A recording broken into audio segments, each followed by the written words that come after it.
There were plenty of frequent flyer miles to go around for Avery Johnson in Kansas State this past week. After an 8,000-mile round trip to Dublin and a narrow loss to Iowa State, 50,000 strong are ready to do their part to make sure the Wildcats don't have to worry about any type of jet lag tonight. Primetime football from Manhattan next. You're watching the Big 12 Conference on ESPN. A Saturday night party with plenty of royal purple inside Bill Snyder Family Stadium as Kansas State gets ready to tangle with North Dakota, the first meeting between these two programs.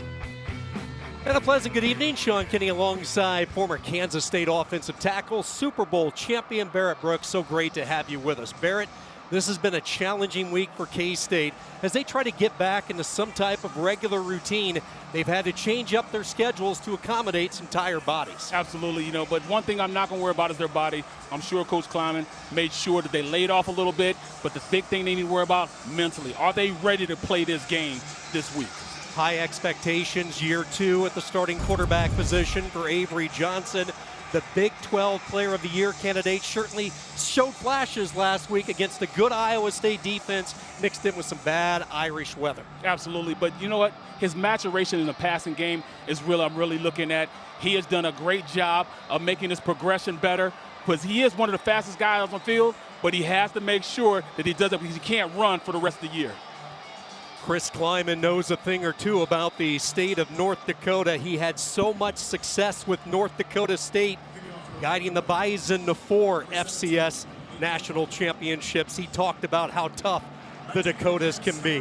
What a night for that man right there, Eric Schmidt, as he begins his head coaching debut with his alma mater, a program that he won a national championship with as a captain of their linebacker in the 2001 national championship.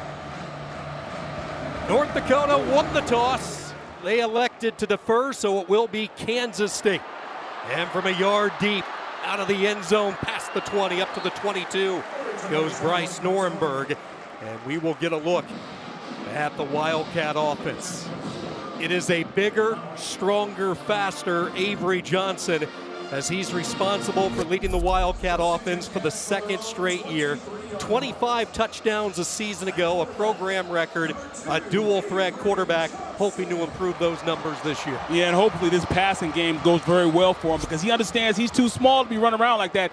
Even though he's one of the fastest players on the field, he has to make sure that he passes and passes effectively. They go empty set on first down from the 23. Johnson with time, flings it near side, looking for Oakley, broken up. That's what they suffered from a little bit last week. A lot of drop passes. When the ball hits your hands like that, you've got to make sure you secure it. Avery has definitely picked his game up. He's definitely putting the ball where it's supposed to be. That should have been received on this play.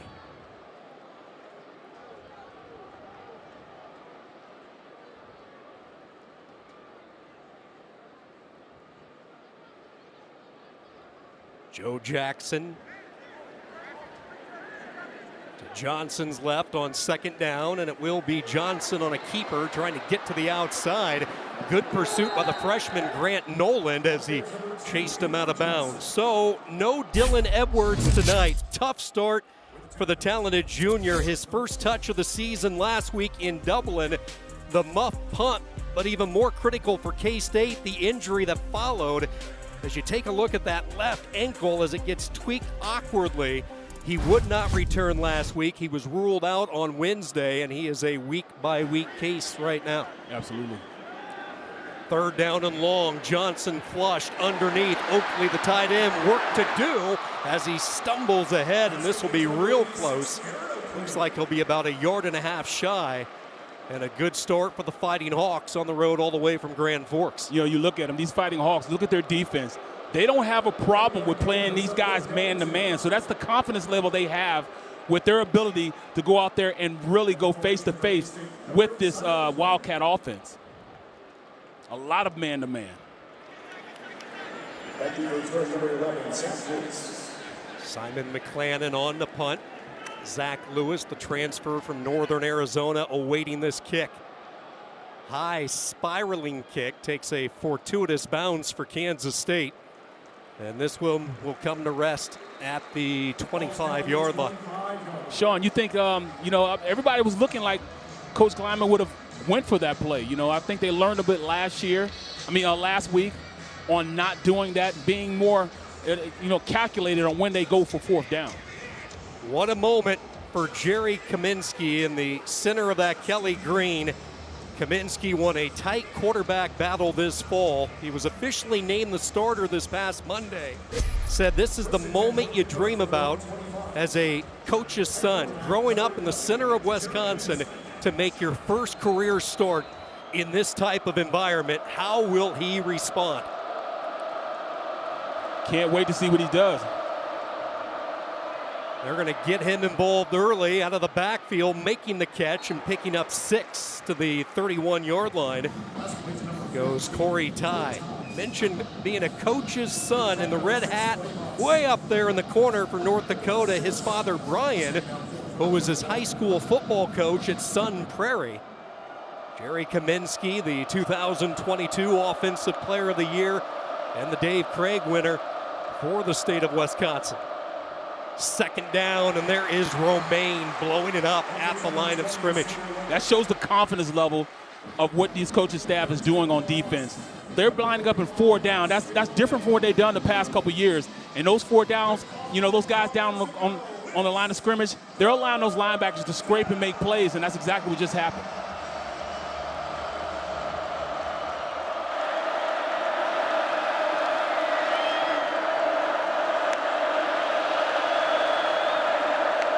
Trips to the right, they rush 4, a little stop pattern is caught, but shy of the first down. It's a youthful mistake there by B.J. Fleming, cutting off that route just a bit short. Yeah, he did, but if the ball would have been up a little more, I think he could have maybe fell forward. But it just goes to show the confidence that they have in that offensive line. If you look at both offensive line, big guys. That's one thing you're going to get with FCS football. They have big guys, and they like to play that neck roll football coming off the rock. Even though they passed a little more this drive, I look forward to seeing them run the rock. They have 3 really good running backs. They brought in Xavier Lay, the transfer from Sacred Heart, that they are excited about. Silvernail with the punt. Lockett, the fair catch signal at the 21. Each team has had it once. Both defenses shining early on an overcast Saturday night from Manhattan.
home opening weekend here in Manhattan. No score, 11:37 to go in this first quarter. First ever meeting, North Dakota, Kansas State. Some rare miscues last week, Barrett, from Kansas State. It all started in the special teams. First of 2 turnovers.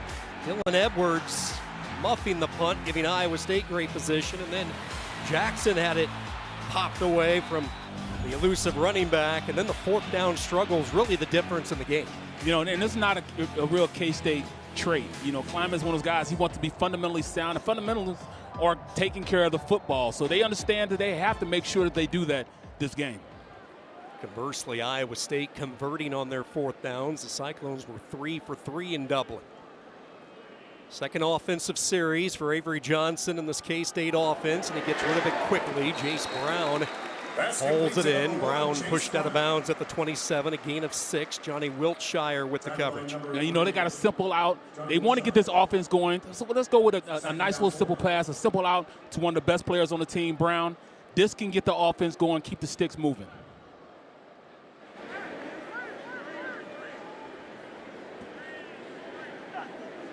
See a lot of heavy tight end packages. Hit as he threw it.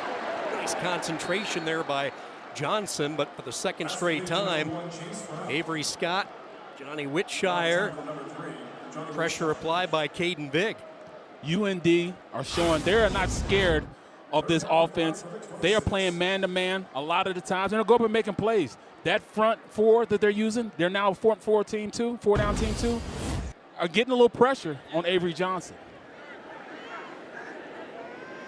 New defensive scheme this year brought in by Eric Schmidt in North Dakota. Johnson hit as he throws. It is caught, but shy of the first down. Malachi McNeil the stop. Brown with his second catch, and now a decision for Kansas State. They elected to punt on their first series, looking at a similar scenario here, 4th and a yard. Yeah, you look at it, they bring in their big guys. They run 12 personnel. That's 1 running back, 2 tight ends. They're heavy up front. Let's see what this offensive line does against this, you know, FCS front 4. NCO, the H-back, he goes in motion left to right. Split backs flanking Johnson, 4th and short. He'll hand it off, first down and then some. Jackson burst into the secondary, and the gamble pays off early for Kleiman and the Wildcats. Look at the guys up front. The simplest thing you could do is get double teams at the point of attack. They get the double team on the backside. It cuts right behind that double team on the backside. It's just inside zone. Simple play, and that simplicity is why they were able to pick up yardage. Great block from Andrew Langang, the senior out of Bismarck, North Dakota. Playing against his home state. He opened up that hole for Jackson and a first down.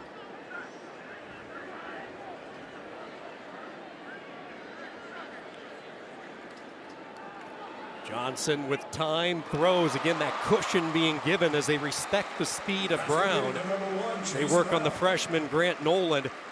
One thing about the Dakotas, especially the Missouri Valley Football Conference for North Dakota, usually they're the bigger teams, but take a look at this comparison. A smaller defensive front line this year for the Fighting Hawks. Yeah, you over 50 pounds they're giving away up front. But I tell you what, that defensive line of North Dakota, they're not being pushed around much at all.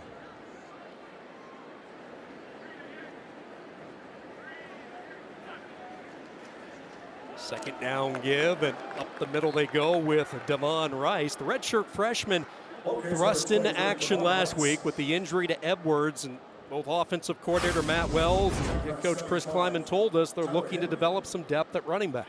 Well, you know, they need depth at running back because they should be running the ball. But I tell you what, UND are moving their defensive line. They're shifting them as the ball is snapped. So they're penetrating opposite gaps, making this offensive line move their feet. And right now they're winning the war up front. 4-down territory here for Kansas State. 3rd and a little more than a yard. And again, you talked about that surge up front, the penetration by the front 4 for North Dakota. Jackson is cut down shy of the first down, setting up yet another 4th down. Yeah, I mean, they're definitely doing a great job of penetration. Penetration kills all run plays, and that's what's going on up front. Now, what you can do if they're doing that is run play action, and that opens up big plays, especially when you have Brown. You got Tibbs and Bradley, guys that are big and they can go out and run. Another fourth down opportunity, and they're going to throw it. Johnson off his back foot, wide open, the tight end. Room to run down the side for Swanson. Has a wall of blockers, and he's knocked out of bounds inside the 10. Like I said, you run play action, get everybody drawn up front, and then all of a sudden you throw over the backside of them. They're going man-to-man, and they're run blocking. Those tight ends are out by themselves. He could have went with the flag on the farther down the field. But it's just a great play call by that Kansas State offense. Swanson, known for his blocking ability, part of that deep tight end room. He has his first catch of the year. Good for 38 yards and a first down. Now Johnson to the air through the fingertips of Braden Lofton. Yeah, Lofton should have had that, but he put a little too much sauce on that. He put some heat on that ball.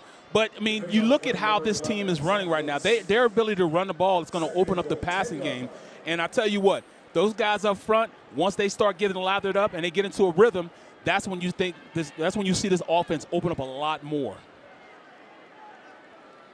Johnson 6 of 8, 65 yards in this opening quarter. Second down. Jackson, patient run, trying to find any type of crevice. Not much luck. Tyler Henry, the junior interior tackle, part of that North Dakota front, and a 3rd and goal. At this point, they're hoping North Dakota can stop them, hold them to a field goal. That'll be a serious win for this team if they can hold them to a field goal instead of a touchdown. But, hey, Kansas State understands that they have to score right here. This is a must for them. Bradley and Brown to the top of the field. The transfer from Purdue, Tibbs in motion. Oakley, the tight end, to the right.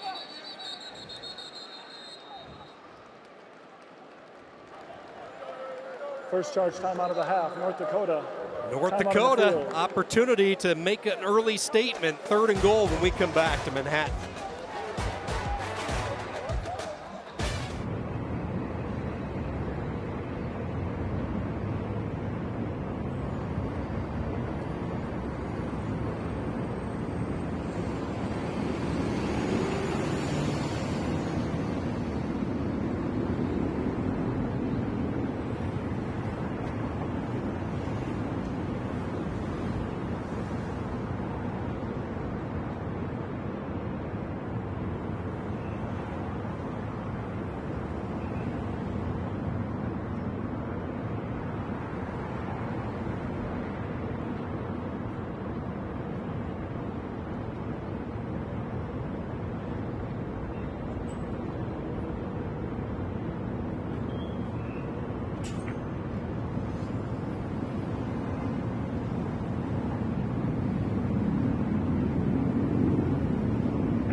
Get all of ESPN college football all in one place with the all-new ESPN app. Unlock with the ESPN Unlimited plan or log in with your TV provider.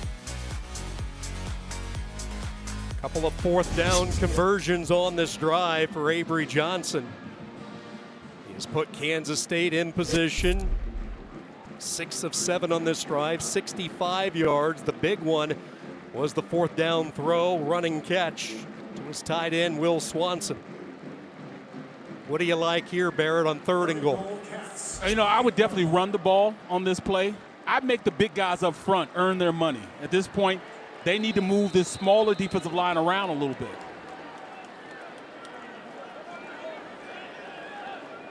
7 up on the line of scrimmage for the Fighting Hawks. Johnson checking over toward the sideline, and his offensive coordinator, Matt Wells. See if the Hawks come. They do. Pressure up the middle. Johnson trying to elude, in trouble, and he is swallowed up. Flag flies. Johnson sacked back at the 13. I'll tell you what, UND is playing great defense. They trust the guys on the outside to go out there and cover their running, their tight ends, and their wide receivers one-on-one, making Johnson throw tight passes. There is no foul on the play for a face mask. The defender had a hold of the hair. It's 4th down. The defender had a hold of the hair. That's what happens, you know. Long hair. But, up front, they're winning up front. UND is winning up front. And on the outside, they're just not giving a clear picture for Johnson. So Johnson pulls the ball down. He's got to have more patience and trust those bigger receivers on these DBs. Parks with the sack, so that sets up the first field goal attempt of the season for the transfer Luis Rodriguez, who they landed real late in the summer, and he arrived in the nick of time. Rodriguez converts, and Kansas State with the opening 3, but Barrett, if you're North Dakota, that's a victory for the Fighting Hawks. That's definitely a victory. After a big change, once you have all that yardage picked up, the big change, UND, they don't waver any. They go out there and play their defense. They kick the field goal, and now they're 3 up. Yes, Kansas State's 3 up, but UND definitely stopped that offense in the red zone, and Kansas State can't allow this to go on for the rest of the game. They've got to make sure that they solidify what's going up front and stop them from doing whatever they're doing to create pressure on Johnson. Luis Rodriguez arriving late here at Kansas State this summer, one of the top junior college kickers in the country. Arrived in July from the College of Canyon, where he was an All-American, went 21 of 25, and they just raved about his strong leg. In fact, they have called him a blessing, the locals here, for his arrival, trying to replace some big shoes in Chris Tennant, who won some football games through the years for K-State. Back in '90, when I first got here, that's all this team used to have was JUCO transfers. So many JUCO transfers in Kansas. Strong programs in this state at that junior college level. So North Dakota ready to dial up this offense for the second time. We saw them come out throwing on that opening drive, maybe to try to get their young quarterback into some type of flow, get him hit a couple of times into the rhythm. Now we see if they go to that ground game, which we expect. And I expect that. I expect them to go with this ground game simply because right now they've had some success up front on the defensive side of the ball. Now they're going to go with, what really makes them tick, and that offensive line is what makes them tick. Big guys up front, moving guys around, and, there's not much size difference between Kansas State's defensive line.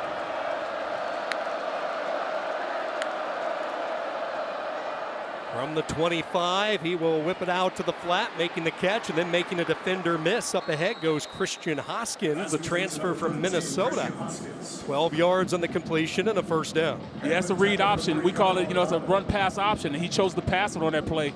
He read it out. They had numbers on the outside, able to complete the ball, and then after that, you see the blocking, and then just the will to go out there and make a play.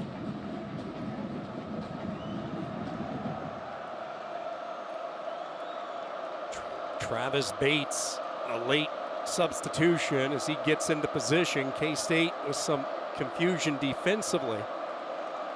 Obi Izor will check out on this 1st and 10 at the 37. Kaminsky looking over a 4-man front, double move, floats it out downfield. Good coverage. Deshaun Rich. You look at it, at this point, Kansas State showing a little moxie on the outside, going one-on-one on the outside. It was great coverage. With him stride to stride. He should have looked back, turned around for the ball, but the receiver didn't see the ball either. So that's great coverage on the outside, man-to-man. A lot of youth for Kansas State at the 2 corner positions with both McIntosh and Rich. A pair of sophomores. Again, that RPO, they get it out in space. First down and then some. And a touchdown saving tackle made, but not before Getting all the way inside the 35 to the 32 goes Xavier Lay, the scat back who they brought in to do just this. Yeah, we've seen at this point the lack of coverage on the outside when it comes to, running backs and tight ends, especially last week when the tight ends had some big games versus this defense. 27 yards to Lay, who spent his first 4 years on the East Coast with Sacred Heart, coming off his best season last year, rushing for over 500 yards. Now the bag of tricks on the end around. Corey Ty to the 10, makes the defender miss, and is corralled inside the 1. First and goal, North Dakota reaching into the bag of tricks. Great run on this. You got the sweep. They run a reverse, get the ball to one of the guys, and then you look at it, they have the numbers on the backside. They're going man-to-man, and then the man-to-man defender had 15, got mixed up in the wash, which allowed them to have a big play going down. Now they're in the red zone, right up against the line of scrimmage, against the end zone. See if those big guys up front take control of the game. Again, late personnel changes for Kansas State.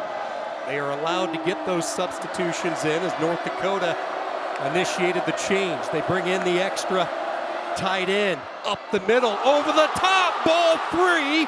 North Dakota pouncing on it for the touchdown. That's just outworking a Kansas State defense. Zebarth lost it as he went airborne, recovered by Kaminsky. How about that for your first rushing touchdown as a starter? Not as they scripted it. Not as they scripted it, but that just goes to show the hustle. Quarterback recovers this. Look at how many guys on the ground. He's all the way in the backfield, is able to come up and make a play. Great play by Kaminsky. That's why he's starting this week. They can be led by this guy because he's working his butt off to make sure that he's the best version of himself, and he hustles the way he hustles. 75-yard drive. A little more than 2.5 minutes off the clock. Chunk plays. The end around. Proud Papa right there with Brian. Yeah, he said, we used to run that play back home in Wisconsin. Zebarth the fumble. Kaminsky opportunistic. North Dakota believing on the road.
Packed house here in Manhattan. Kansas State trailing North Dakota 7-3. The Fighting Hawks putting together an impressive 5-play, 75-yard drive.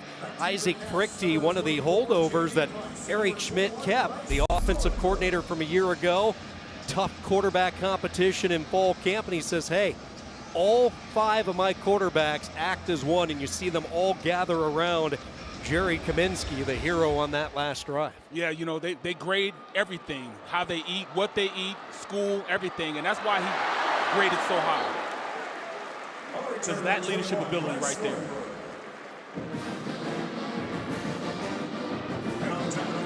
We just had that's a good return. What do they do now? I mean, if you look at the sideline, Kansas State sidelines look a little flat, Sean. Johnson.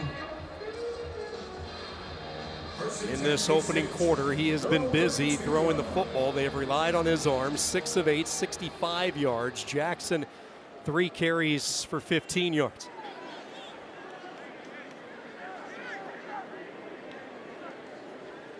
From the 32, Johnson on the move, throws dangerous pass, nearly jumping the lane, getting his hand on it. Johnny Wiltshire, who's been active in this opening quarter. Absolutely, you know, he's showing no fear. No fear that he can run past him, so he sat down on the play, was able to make a play.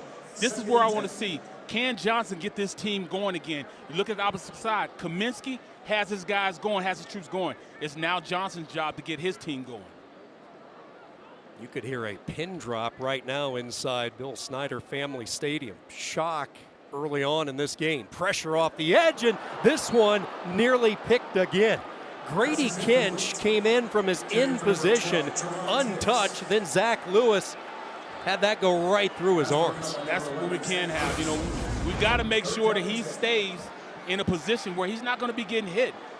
He needs to have something a little more, you know, accustomed for him moving around, using his speed as opposed to him sitting back there in the pocket. Kinch showed some of his speed, rushing off the edge. 3rd down and 10. They rush only 3. Johnson on the run, throws, soft touch. Brown with his 4th catch, and that's a big first down early in this game. They needed that in the worst way. You know, here they just run a boot. They run a boot to the right. He gets out there. Brown makes himself available. Just run a little deep out. They go quick. First touch for Jaron Bradley, the transfer out of Boston College, and he is cut down immediately by Jai Martin. Yeah, I want to see how he can get into this offense. I mean, he's a big receiver, 6'5", 223, can run. Had some big plays last week. Can Avery Johnson get him implemented in the offense? Bradley arrived here at Kansas State in January. Caught the coach's attention right away and had already built a relationship with offensive coordinator Matt Wells from First charge time Wells' days at Texas Tech. That's where 30 Bradley started his career before transferring to Boston College a season ago. You look at him, you know, they had a great summer. Those guys were together all the time, both Bradley, Johnson, and Tibbs. It was integral that they, you know, to their old game plan that these guys get implemented into this offense. Yes, this is a team that likes to run the ball, especially with the quarterback. But they know they have to get the ball out to those big receivers and open this offense up a little bit. Because if you can see, UND is definitely putting 7 in a box, trusting that they can go man-to-man on the outside. So I love the fact, you know, they're trying them like that. They're trying this offense and playing man-to-man up in their face and daring them to pass the ball on the outside. Matt Wells moving over from the quarterback coach position a year ago into a role that he is so comfortable with, really his favorite part of the sport. He was talking about the play calling mode. Had built that strong relationship with Avery Johnson. And now speaking of the vertical game, wide open, touchdown, Jace Brown, 44 yards.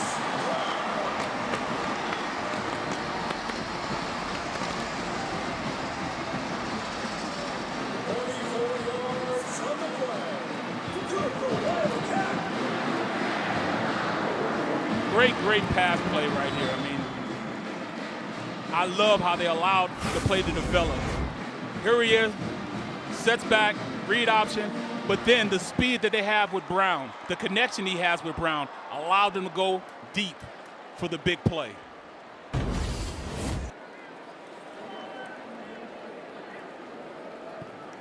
Kansas State responds.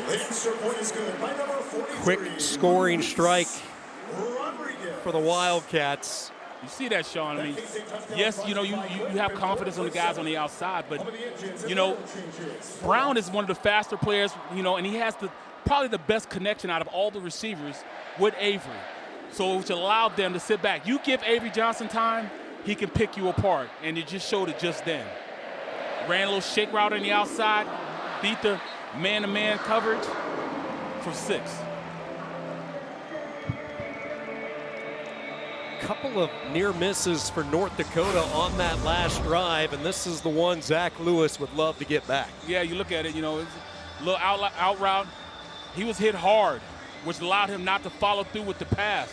You got to make those plays on the outside. That was definitely a play in which North Dakota should have used that as another momentum breaker and get it going the opposite direction.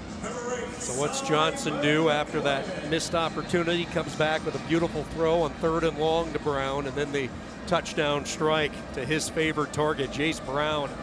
Was blowing up on the scene a year ago, his first year as a starter in Manhattan. Really the lone returning threat from that receiving core from a year ago, and he has helped this year to take some of the attention off him with Bradley and Tibbs. Absolutely, and he's so fast and able to he's a big frame, and he has reliable hands, and I think that's the biggest thing that this K-State offense is dealing with. The mere fact that they don't catch everything that's thrown to them. I've seen just in this game alone 2 or 3 drops already, and we haven't even made it out of the first quarter. They have to solidify these catches and become more of a 2nd and 5 team as opposed to always being 2nd and 3rd and 10.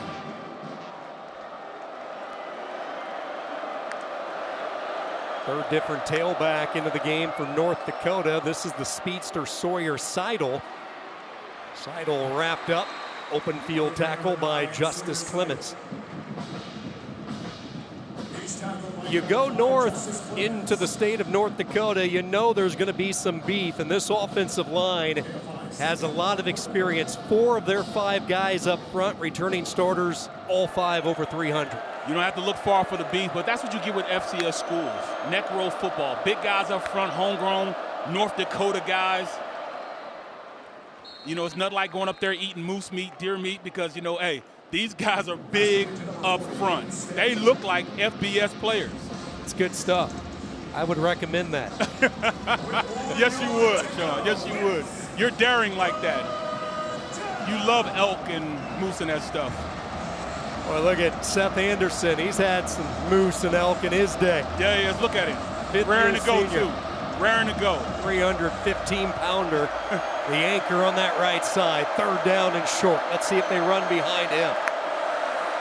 Z Barth, the short yardage back in the game. He gets the call. They try to run behind Anderson. Kansas State does a good job. Austin Romaine fighting his way through, and he's going to be just short. I love this. This is what we call double eagle. They cover the center and both guards up with big tackles, and then on the outside they have linebacker rush ends on the outside, and they just allow those guys up front to get penetration up the field. That's great by that defensive line, getting penetration on the offensive line. Penetration always kills run plays. North Dakota does not have to snap it here. You see the differential. We'll see if they do snap it on 4th and less than a yard. Would be really shocked if he did. They're going to let this clock wind down in a thoroughly entertaining first quarter on a Saturday night here at Kansas State. Starting to steal a little life in this K-State team. When I looked, toward the middle of the quarter, it was a point where these guys weren't even amped up. They're starting to get amped up now. Love the fact that K-State is starting to turn the corner against this team.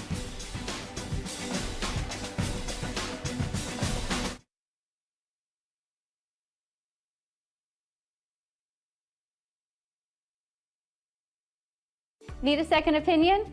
Look no further than Kate's Heating and Cooling. I was told that my 15-year-old furnace had a cracked heat exchanger by a local HVAC company. I wasn't convinced and wanted a second opinion, so I called Kate's, and I'm so glad I did. Their team conducted a thorough and professional free inspection with a combustion analyzer, and in 15 minutes, Kate saved me $14,000. 10-year manufacturer's warranty? Not here. With Kate's, you're covered for life. Kate's, where service makes the difference. This is notoriously one of the loudest places to play. Under pressure, now steps up, he's gonna run. Angles left to the 10, he's at the 5, touchdown! Swinging and running, go by Dylan Edwards. Creases the Knights, and he's gonna score. Klein, pop pass to the end zone. Touchdown, Wildcats. One-on-one down the sidelines. Caught! Touchdown, Brown! Doing it for the Cats!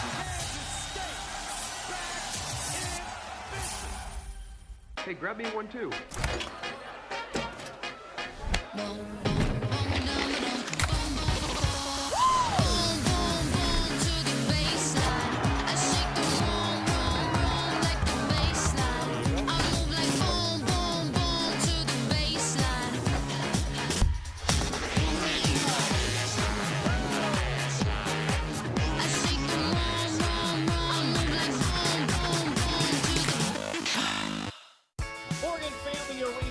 To the rafters tonight. A special environment, no doubt. Here comes another block! Cross court snuck it in. As if this place needed any more energy, it is electric in this building. And then the block on Warhol. What a rally! Goal! Another block! And it ends it!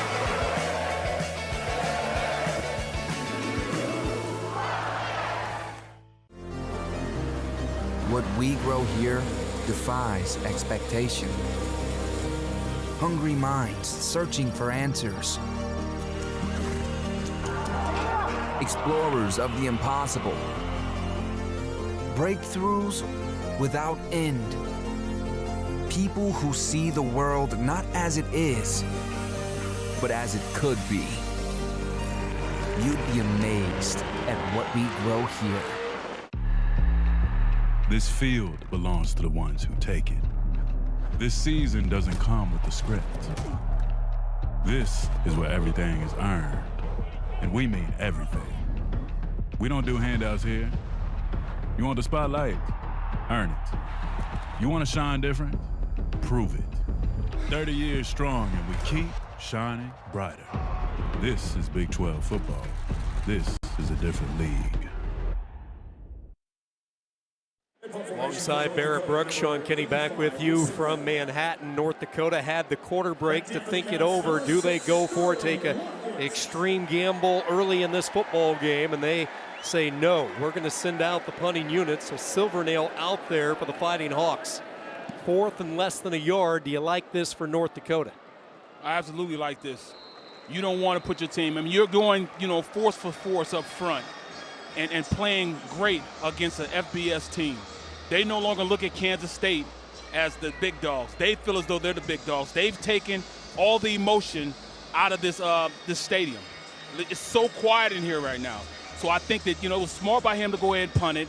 And let's start up. This defense has played well and match up man-to-man and go on from there. Johnson with big numbers so far through one quarter. The 133 yards, 44 of those on the touchdown pass to Jace Brown.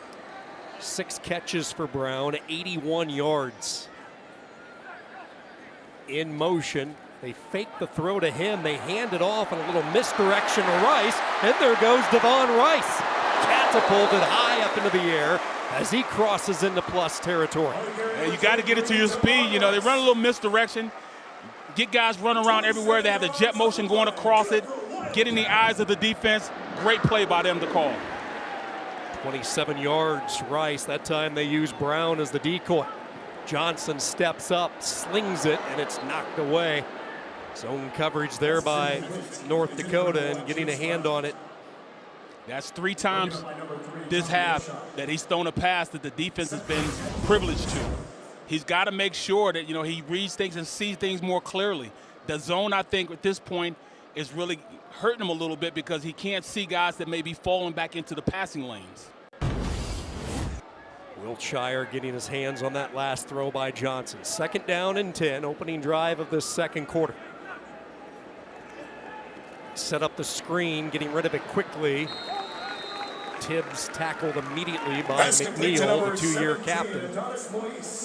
That's one play, you know, it's a great play for this offense because it's like a long handoff, getting it to one of your players, you know, get it to your weapons. And that's stretched that throughout our conversation with their offense yesterday. Get the ball to your weapons and go from there. That was Adonis Moise, good-looking freshman on that last reception. Moise with his first career catch, the true freshman. Part of a strong youth movement for K-State. At time, quarterback, receiver not on the same page as he misfires, looking for tips. And a 4th down.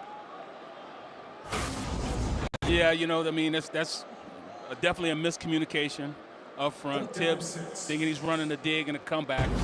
And then I think, you know, on the outside, I think Avery thought he's going to run it out on the play. Back to you for return is North Dakota. Number 11, Zach Sitz. Clannon on the punt for the 2nd time tonight. Lewis standing inside his 10. End over end. This will have a little bit too much leg on it as it goes sailing into the end zone. 43-yard punt, net of 23. North Dakota and their offense will go back to work, trailing by 3.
Our stellar Labor Day weekend college football lineup rolls on tomorrow. 13th ranked South Carolina, their tremendous receiving core, ready to host Virginia Tech, 3 Eastern on ESPN. Then at 7:30 over on ABC, the top 10 matchup between Notre Dame and Miami.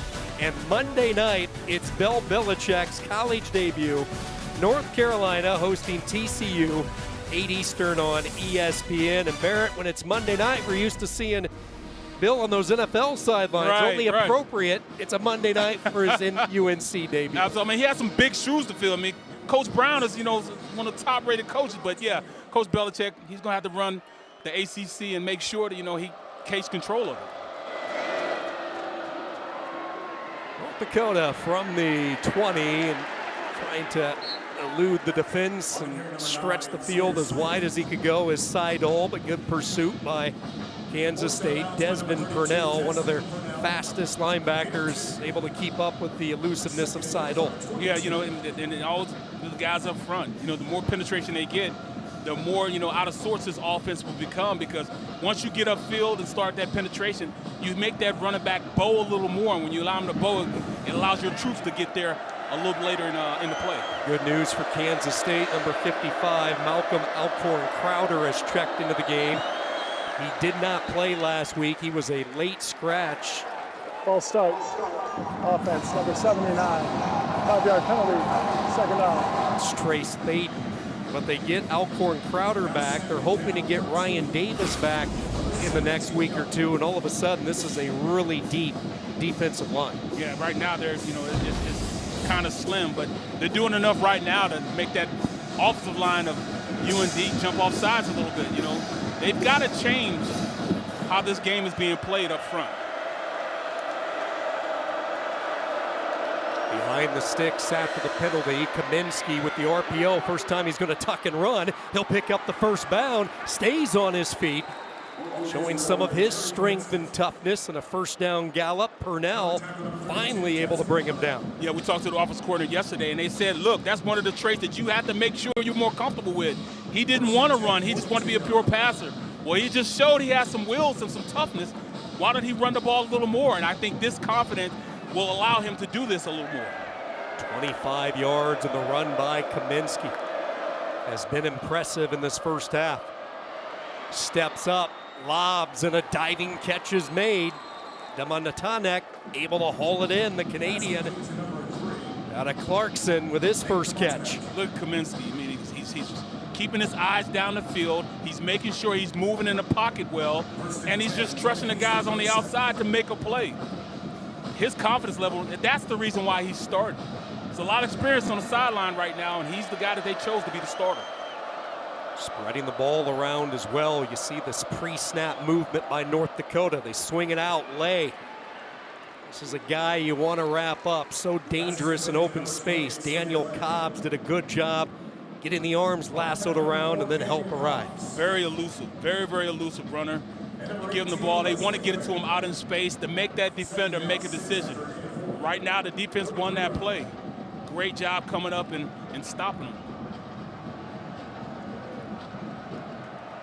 Isaac Frickty in his second year as the offensive coordinator told us in our meetings last night. They're going to mix up their tempo. They're going to do a lot of pre-snap movement, a lot of counter and misdirection type.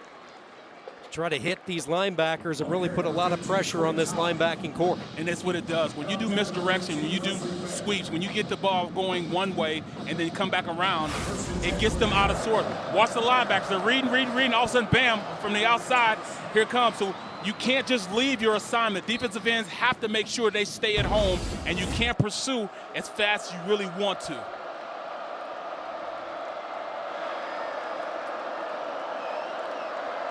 This crowd trying to generate some energy. They fake the pitch. Kaminsky again. Just so impressed with his poise.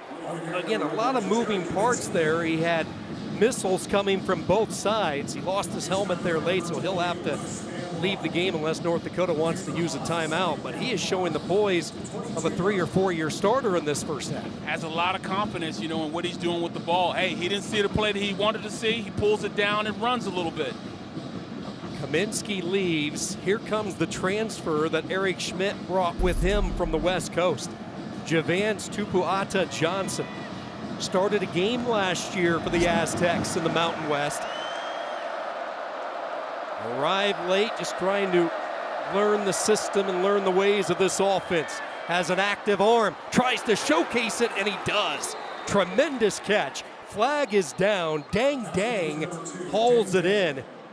And if the catch sticks, it's 1st and goal for the Fighting Hawks. That's his big playmaker, dang. But hey, look at that. Holding. Defense number 6. Correction number 9. The penalty is declined. The result of the play is a first down. There was no way that I thought that he was going to come in and throw a pass. Usually when you have another quarter, when your backup quarter come in, you go ahead and you hand the ball off. But no, they have enough confidence in him to get the ball to Dang, and that's the big play. He's the big play guy for this offense, and now he comes in and with a sure-handed catch, moving the chains. Fighting off the contact from McIntosh. Strong hands by Dang. 26 yards, 1st and goal, North Dakota. They float it high up into the air. Caught, but denied the end zone. Oh, what a pop that time. Great play. making sure that he followed him across the formation and was still able to go out there and stop him. Oh, man, I wish I had a replay on this because he came from the other side of the field and still able to make a play on that. Quay Moss coming off a strong game in Dublin with the touchdown saving tackle. They go back to the air, a little rub route coming back to the center, and again denied the end zone. 3rd and goal, that time it was McIntosh. The defense is stepping up, playing in their face. This is going to give them great confidence if they keep them out the end zone. But we have to understand those big guys up front, they're really going to want to take the goal. They're saying to the coach, hey, let's run it. Forget all this passing. I want to run the rock. Let's pound it. They're bringing in their big guys, fullback, tight end, 22 personnel. Let's go. 3 yards in a cloud of dust. Aiden Teeter has had to check into the game at right tackle. Seth Anderson, the anchor of this offensive line, had to leave because he lost his lid. Into the teeth of this crowd in Manhattan. 3rd down and goal. And North Dakota is going to use their 2nd timeout of the half. Eric Schmidt and the Fighting Hawks knocking on the doorstep, trying to take the lead midway through this 2nd quarter.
The College Football Playoff begins December 19th and concludes with the National Championship January 19th on ESPN.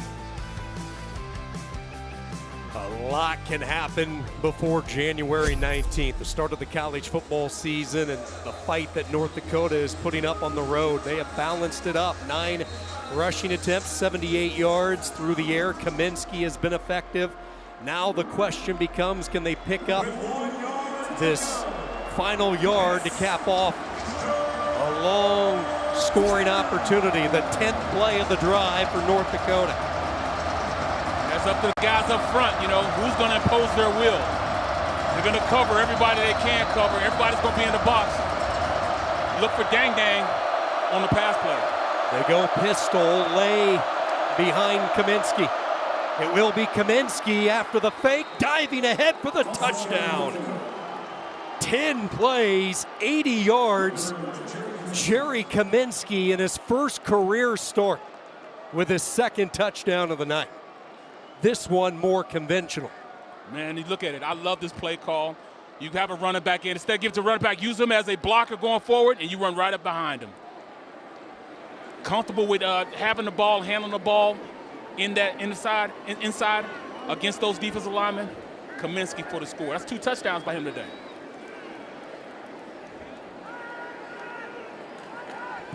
C.J. Elrich adds the point after him for the second time tonight. North Dakota goes out in front. A 10-play, 80-yard drive. Kaminsky, he's been the show. He's not shying away from the spotlight tonight. His second rushing touchdown. Grand Forks celebrates.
Jerry Kaminsky with the 1-yard touchdown run. North Dakota back out in front, 14-10. Kaminsky in his first career start. Again, the word poised will just continue to pop into the vocabulary. 9 of 10 throwing the football, 78 yards. But it's been his control of the offense which has stood out to me. Leading those men, leading that sideline. There's no doubt that this is his team. Yard deep. Norenberg ran into his own man. Ball popped free. North Dakota's on top of it. Friendly fire for Norenberg. The ball up into the air, recovered by North Dakota. My goodness. You know, we spoke about this in the break, you know, how North Dakota has allowed this game to become very, very, very muddy. You know, very, very murky. This UND team says, all right, we are belonging here, and we are going to win this game. That's their mentality right now. And until Kansas State steps up, it will continue to go this way. The blocker, Wittenberg, was driven right into the path of Bryce Norenberg. Still no excuses. Still should have the ball, you know. I mean, that just happens.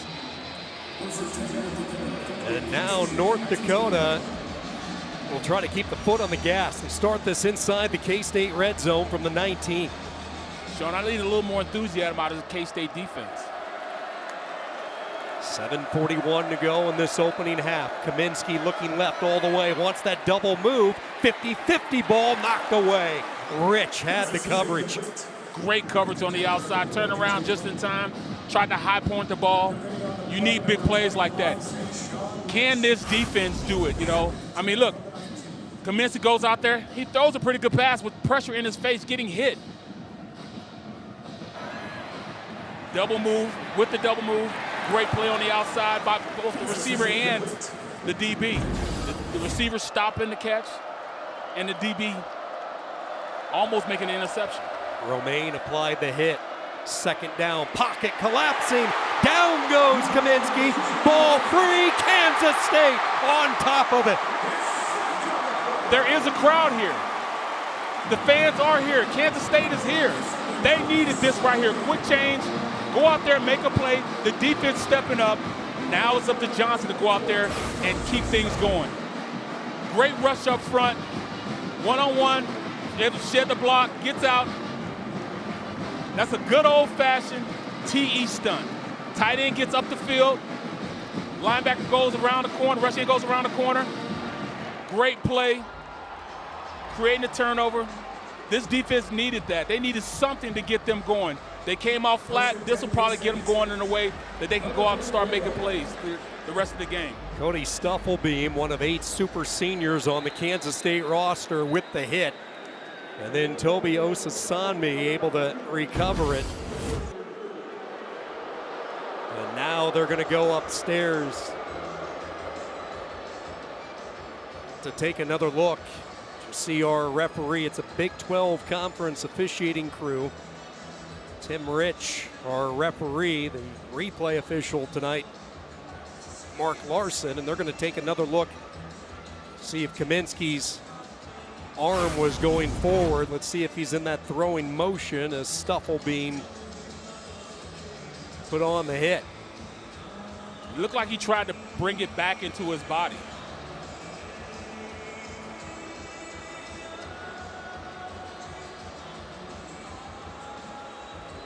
I'm going to tell you the truth, Sean. It looked like he was trying to bring it back into his body, you know, just bring it down and just take the sack on the play.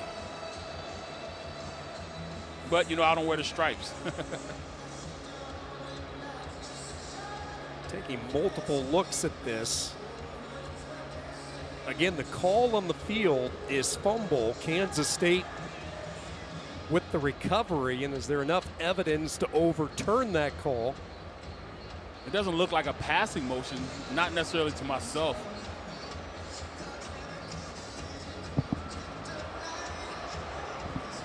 The big call nonetheless.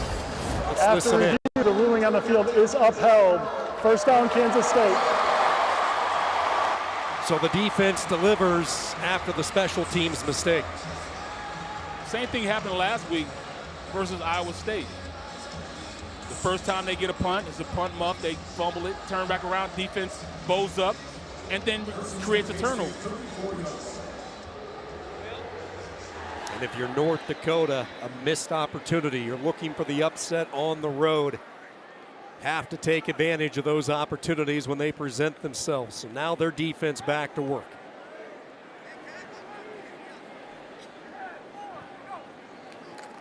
On Rice gets the call, quick hitter over that right guard, and Rice stumbles his way up to the 39. If I, you know, I'm a play caller, and you know I'm an offensive lineman, so you know of course I want to run the ball. But this is what they need to do: keep it simple. You know, we call it KISS. Keep it simple, stupid. They just run inside zone there and pick up 5 yards. Now, second and 5 as opposed to second and 10. To me, you know, 2 + 2 = 4. So at this point, they need to do the same thing. Brown, who had a big first quarter, looking for his first touch in the second quarter. Johnson looking his direction. He'll use his speed. Little shovel up ahead to the tight end. Will Swanson with his second catch of the night. That will move the sticks and a first down. Johnny Wiltshire, another tackle. They run that boot and, you know, just use Avery's speed to get on the outside. They ran the ball consistently. The first play, ran inside zone. Then they run the same action, boot him out the back opposite way, and catches that defense on the backside, pinching down too much. And he's able to get to the outside and create a play. Now it's first down again. There is an injured defender for North Dakota being attended to.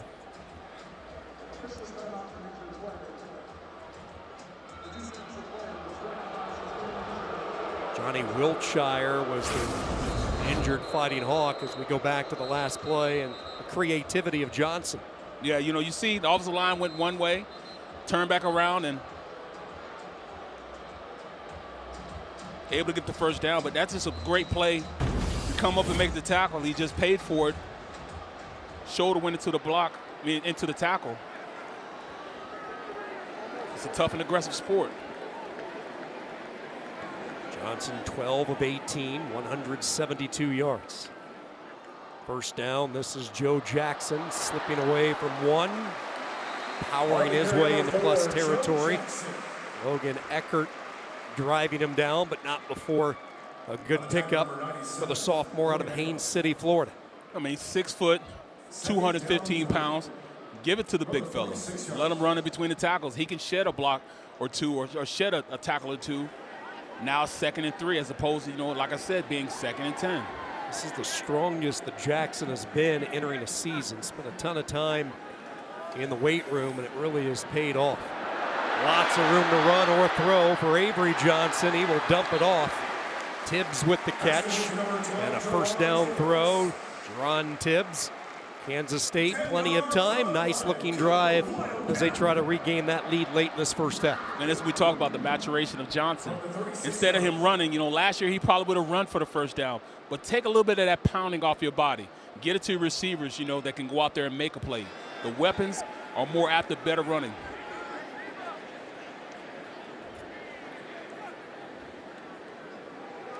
They run the end around. This is Moise.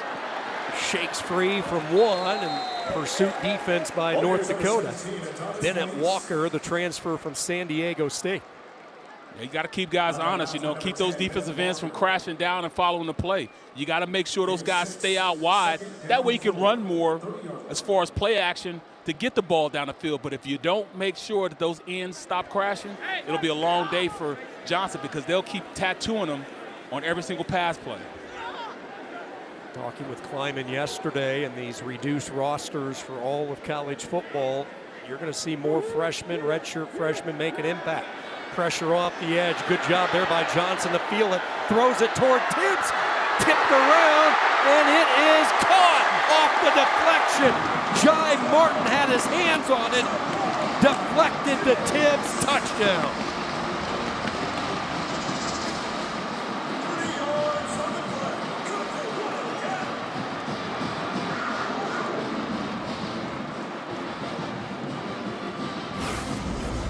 Love this play. Look, turns around, gets the play fake. They give him a little time. He gets out the pocket, but then he throws it down.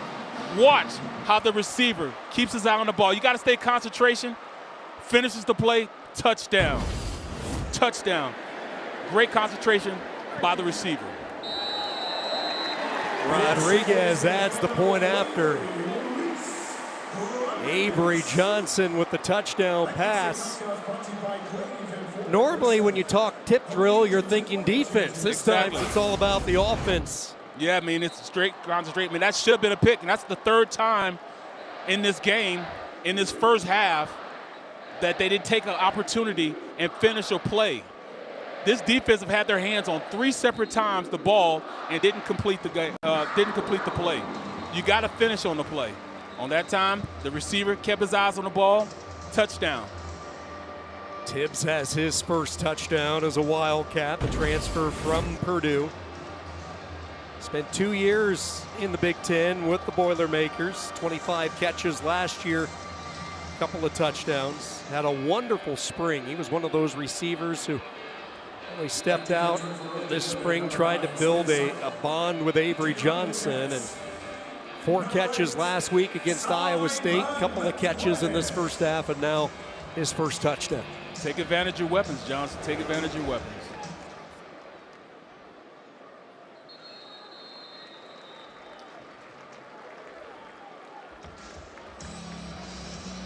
Avery Johnson, he has been flinging the ball in this first half. And after his defense came away with a huge turnover, Johnson made North Dakota pay. You look at it, it's simple with, you know, the answer to the quiz.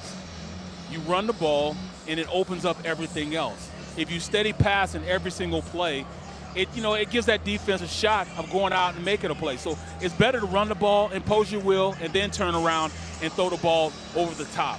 It makes things just easier with the play action as opposed to just step back and drop back and throwing the ball every single play. 212 yards already tonight for Johnson. Last week throwing for 273 in the loss to Iowa State.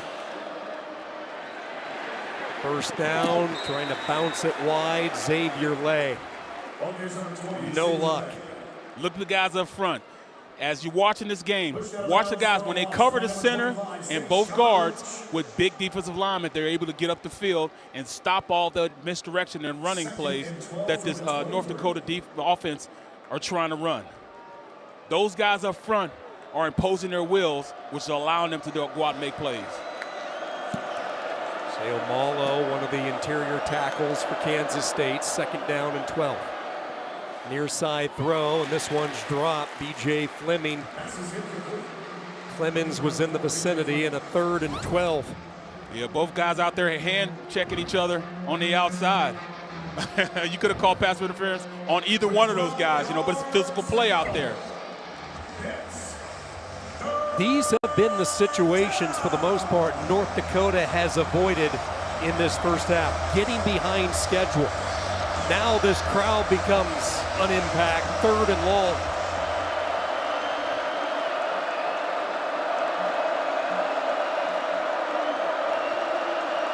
Four-man rush over the middle on that quick slant. Hayden Stay, the tight end, barreling his way up to the 32. V.J. Payne, the hard-hitting safety. And North Dakota with a quick 3-and-out. Kansas State going to get the football back. They finally step up, playing a physical game. Turns around, bam, pads are popping out there. This is what football is all about. The physicality of guys going out there and making things happen. They get the stop, going to punt, 3 minutes left in the first half.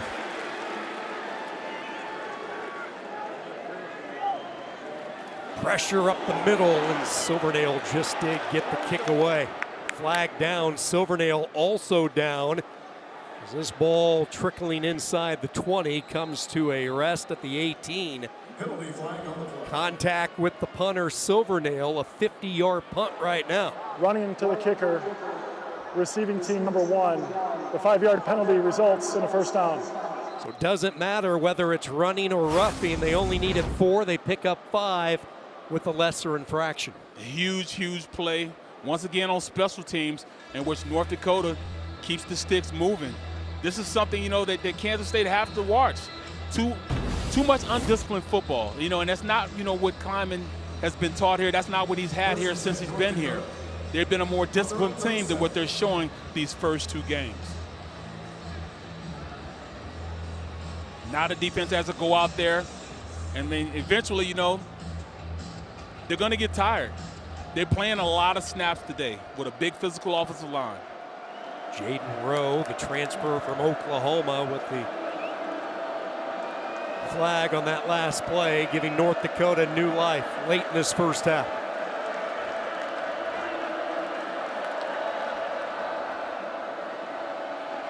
Kaminsky rolling right, flush, flag thrown, vicinity of a hold. Romaine shadowing Kaminsky, and this one going against the North Dakota O-line. Offense number 71, 10-yard penalty. It's first down. That's their veteran, Seth Anderson, who started his career at North Dakota State. Spent a couple of years with the Bison. You don't find this type of transfer too often, going from Fargo to Grand Forks, but Anderson has been an anchor of this offensive line in fall camp. Yeah, and he had, that's I've been in that position before. You don't know where the quarterback is when you're an offensive tackle. And when he starts moving away from you, like, hey, come back, reach, grab the jersey.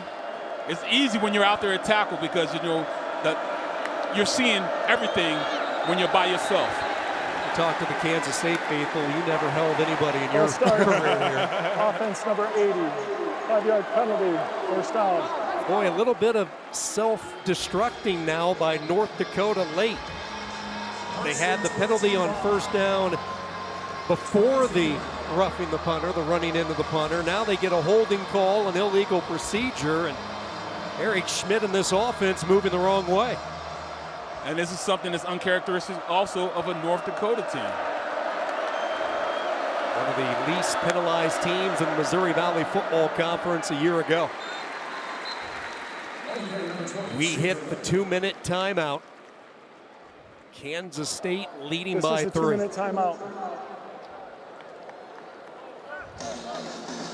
Plenty of offense in this one. We've had a couple of unorthodox touchdowns. Little tip drill action here. Right spot, right time. Concentration by Tibbs. K-State leading by 3.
Isaac Frichte, the second-year offensive coordinator for North Dakota, has watched his offense put up 173 yards, putting up a fight on the road against a top 25 opponent in Kansas State. Kaminsky with some room. He will loft it downfield, and it is caught in stride. Soft touch to Caden Dennis, senior from Kansas City. You have got to stay disciplined. This defensive end goes in too far, invites him in, and it just makes it easy for the quarterback to get outside. And Kaminsky has a lot of confidence in getting the ball down the field, and that's a great play by him and the receiver converting. 8 different receivers for Kaminsky in this first half. First down and 10, pressure up the middle. He's dumped by Stufflebean. Second sack of the night for the senior. Yeah, that was more so a cover sack, but you know what? They ran a simple play. They ran a T with the end coming in an ET. Really plain. ET, he's able to get in. Great rush by the tackle going up the field and not allowing that tackle to work back in to block him, which allowed to get the sack. But it was coverage downfield, which allowed that to develop up front. Loss of 11, 2nd and 21. Pressure again, and again they get to him. This time off the edge by Travis Bates. Bates, the junior. Second charge time out of the half. Kansas State. And now Kansas State thinking they can get the football back. There is a flag down on the around midfield along the North Dakota sideline. I think Tim Rich just realizing that, so he'll bring the crew together and discuss. Kansas State calling that last time out. They thought the sack was going to stand. Let's listen During in. the play, personal foul, face mask, defense number 5. That's a 15-yard penalty enforced in the previous spot with an automatic first down. Kansas State will not be charged with a timeout. All right, so there you go. They were unaware of the flag as well. So Clemens with a mistake in his tussle with Dang on the top of the field, and this will be a 15-yarder in North Dakota. Bailed out by the penalty. You know, it's the second week in a row that Coach Kleiman's team has been undisciplined on their approach to the game. It's the little things which are allowing this team to really, you know, make a difference on the other side of the ball. North Dakota has shown more moxie and not done as much as far as, you know, turnovers and things of that nature. But when you look at it at the end of the day, it's the undisciplined play by Kansas State, which is allowing them to only be 3 points up in this game. You got man-to-man on the outside. Just, you know, do what you're purposed to do. Do what you've done all camp and allow yourself to go out there and make a play. First and 10 from the K-State 47. So the back-to-back sacks by Bates and Stufflebean for not following the unsportsmanlike conduct, and a first down at the 47. Zipping it through the hands, incomplete, looking for Dang Dang. McIntosh the coverage. Yeah, you look at it, you know, Kaminsky has a lot of moxie out there, but, you know, he's just watching Dang Dang right here the entire time, knowing he was go to it, and that's why the DB was able to come up and make a play. Plus, he put a little too much heat on it, wanting to get it there, and that's one of the things they talked about in his game, that he did too much. Throwing the ball too hard to receivers when he needs a little more touch. Yeah, he will be on lockdown with one specific target. Did not check down on the others, and he would try to force the issue, which created some troubles for him in his early years. Second down and 10, inside a minute to go. Long throw across the field. The timing route, he was looking for Dennis. Yeah, both guys on the outside playing hand-to-hand combat. You know, you could have called that either way. Holding by the defense, interference by the defense or interference by the offense. You got to push off with the offense, and, you know, you look at it, the corner just wasn't going to let him push him away. They've been pretty successful on third down. Jordan Allen, one of the rush-ins. Keep an eye on number 44, Osinsami. Couple of sacks last week. Rocco backed in Iowa State.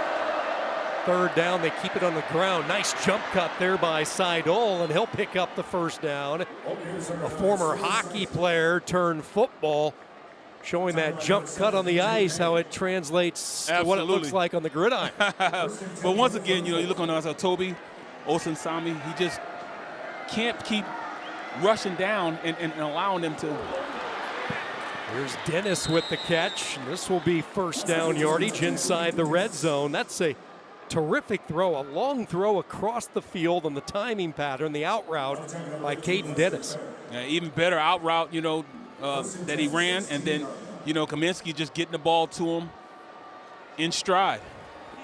18 yards on the completion. North Dakota still with a timeout. Xavier Lay flanking Kaminsky to his left, and now they go empty set as Lay goes to the slot. That late shift had Kansas State confused, so they're going to make sure everybody's on the same page. Kansas State. You know, Sean, they had problems with this last week with lining up, and I think that's one of the things that UND made sure they took note of in the game last week. There was a lot of times where Kansas State was moving around and didn't quite know what to do or how to adjust to different formations. So, I mean, you can see UND definitely taking advantage of it on offense. And, you know, at this point, 35 seconds left, Kansas State up by 3. I would call a timeout also, just to make sure that they know who they have, how they need to do it, and execute the defense. Joe Klanderman, the defensive coordinator, he was part of Kleiman's original staff at North Dakota State, came with him from Fargo to Manhattan back in 2019. He was actually the linebacker coach. And Kleiman was the defensive coordinator for North Dakota State back in that time, all under Craig Bohl's direction. Yeah, he's one of those guys you could tell that he, he loves the game he's playing, and, sometimes he's not playing with a full deck. He's crazier than most of the players, He loves being out there. He loves the game. He loves coaching the game. Always so fun to chat with him and the energy that he brings. Absolutely. First down and 10 from the 16, taking a shot, back of the end zone, off the fingertips, incomplete. It's a great pass out there. Just led him just a little too far on the play. DeMontanek, the intended target. There's an injured lineman for North Dakota down.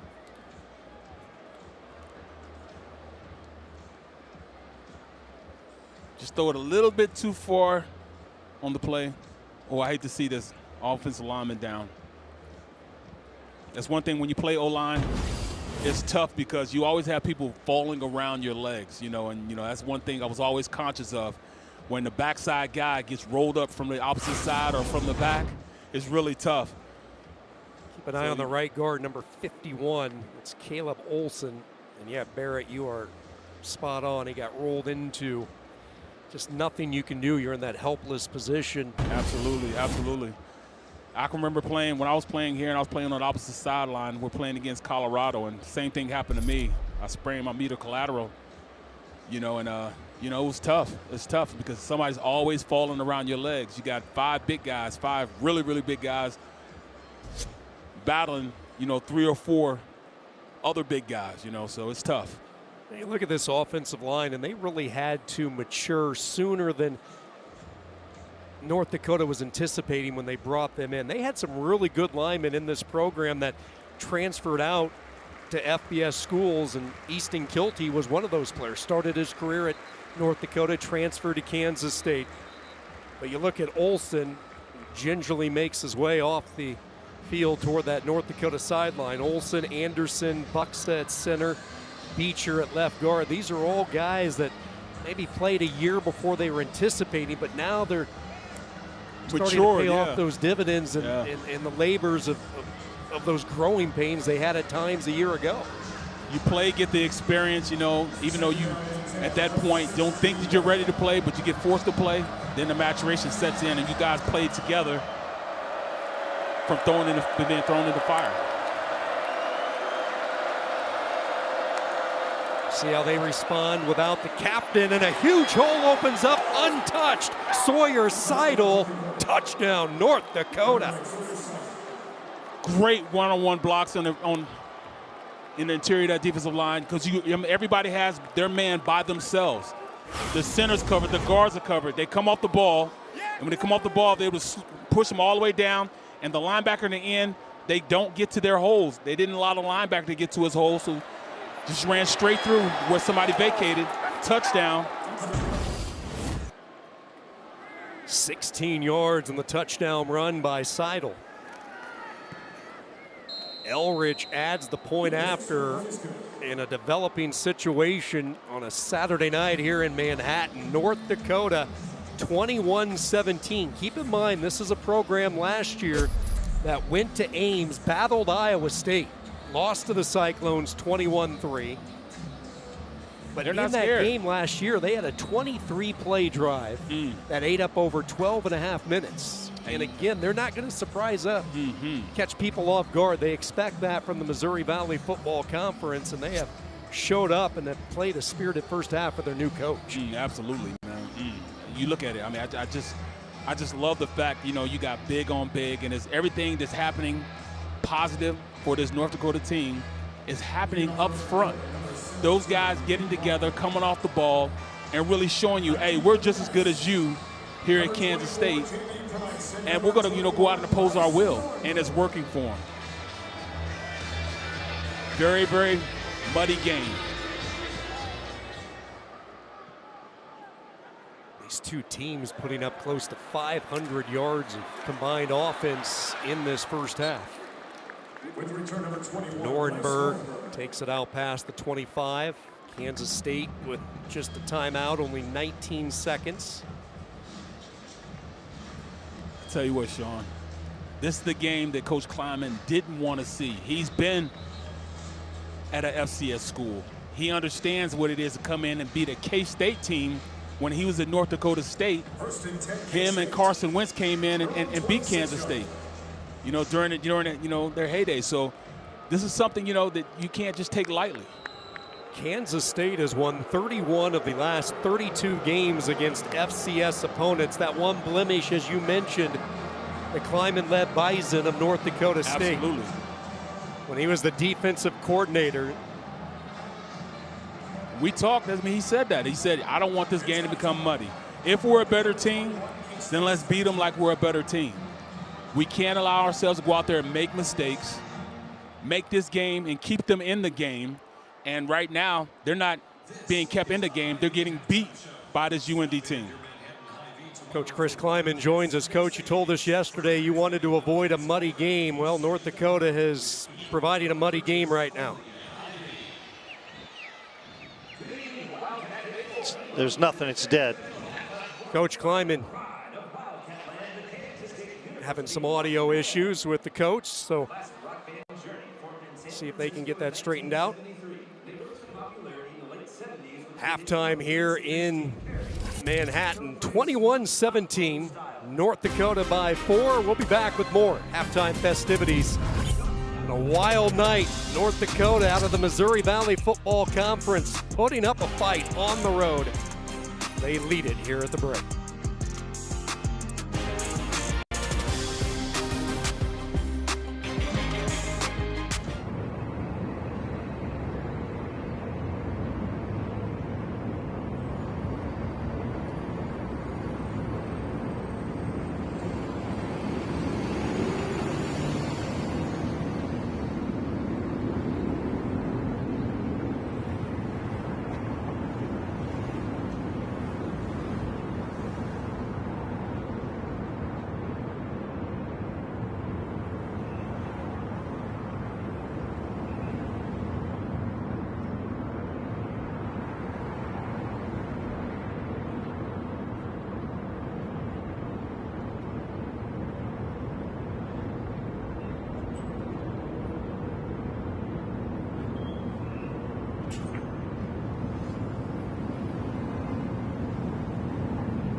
Him, but he cannot hear me. Halftime here in Manhattan, North Dakota with a stunner right now. 21-17, they lead it over 17th ranked Kansas State. Pete Souza and Taylor McHarg break down a couple of the top quarterbacks in the Big 12 from their matchup last week in Dublin.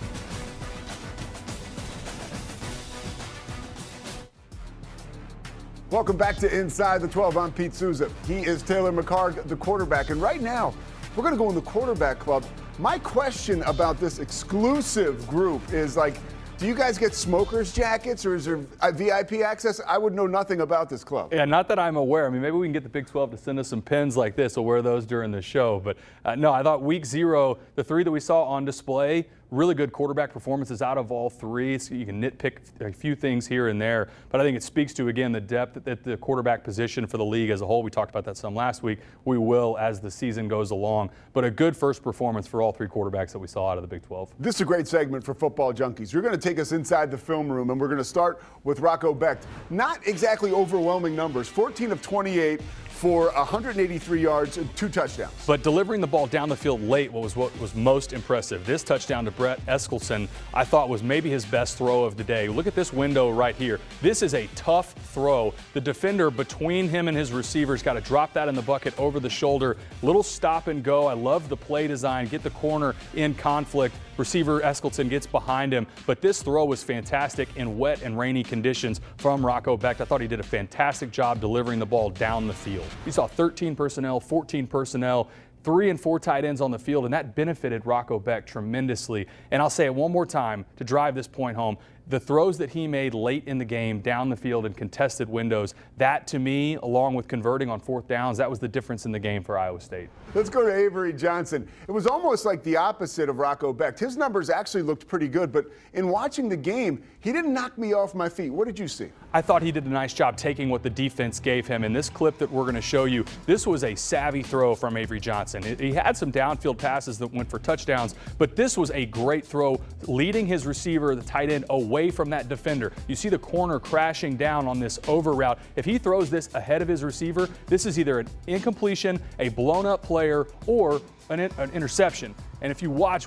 how he throws this on the back shoulder, I thought was a fantastic job by Avery Johnson protecting his receiver. And I also thought, we talked a lot about last week, Iowa State playing that 3 high safety look. It's a 3-3-5. They keep everything in front of them. And Avery Johnson, I thought, did a really nice job of taking what the defense gave him. And I think the completion percentage that you saw, a lot of it was underneath throws. In the shot plays that were there, he converted on. Remember, there was a drop touchdown in the end zone as well that he threw on a great ball.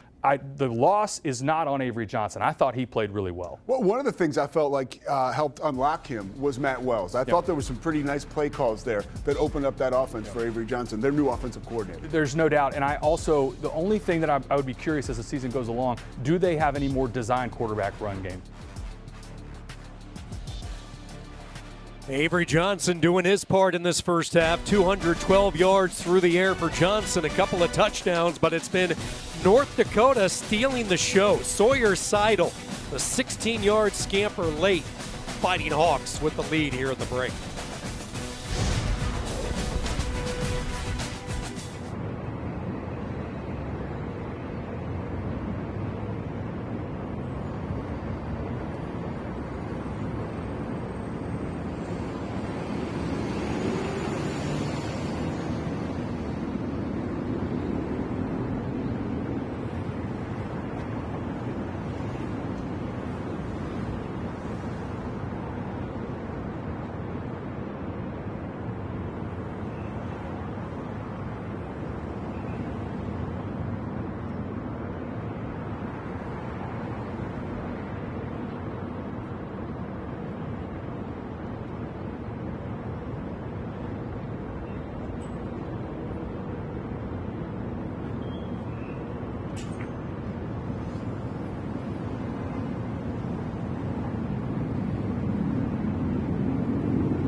You're watching the Big 12 Conference on ESPN.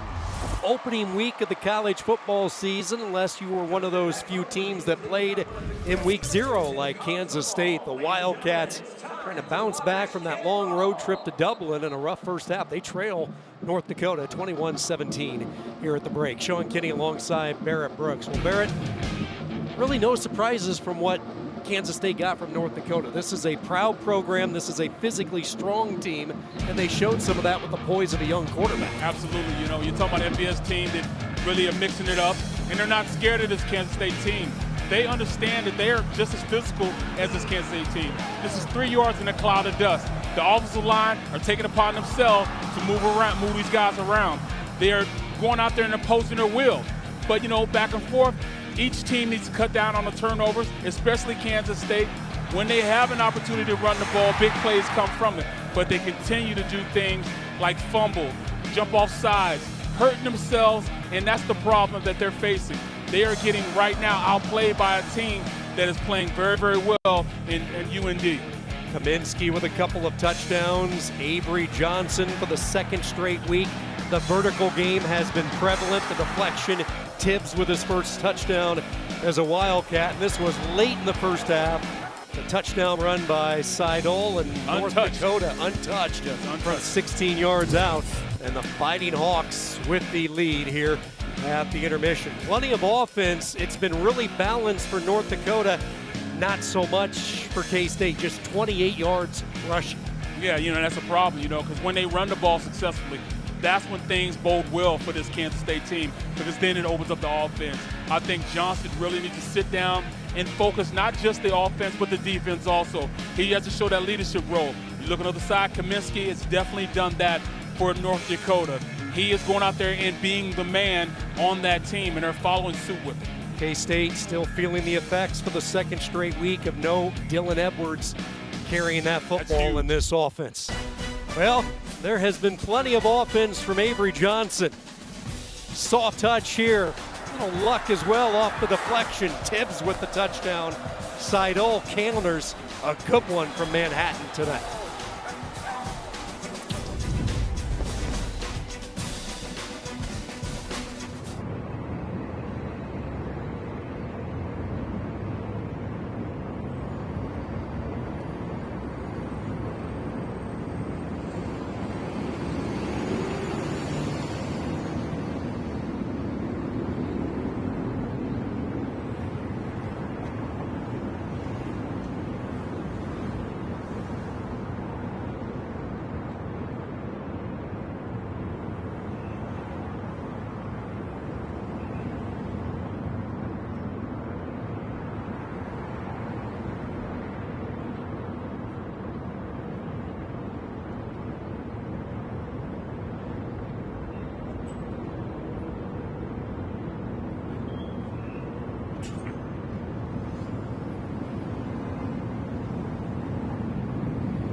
Halftime here at Kansas State, and a good one. The opener for North Dakota, a new era. Eric Schmidt back guiding the Fighting Hawks, and they have put on quite a show on the road, and they are believing as they pop out of their locker room. 21-17, they lead it over 17th ranked Kansas State here at the intermission. Sean Kenny alongside Barrett Brooks, and a balanced offensive attack for Eric Schmidt and this offense. Coach, on the road, your first head coaching performance at your alma mater, a pretty good show. How do you finish off this second half?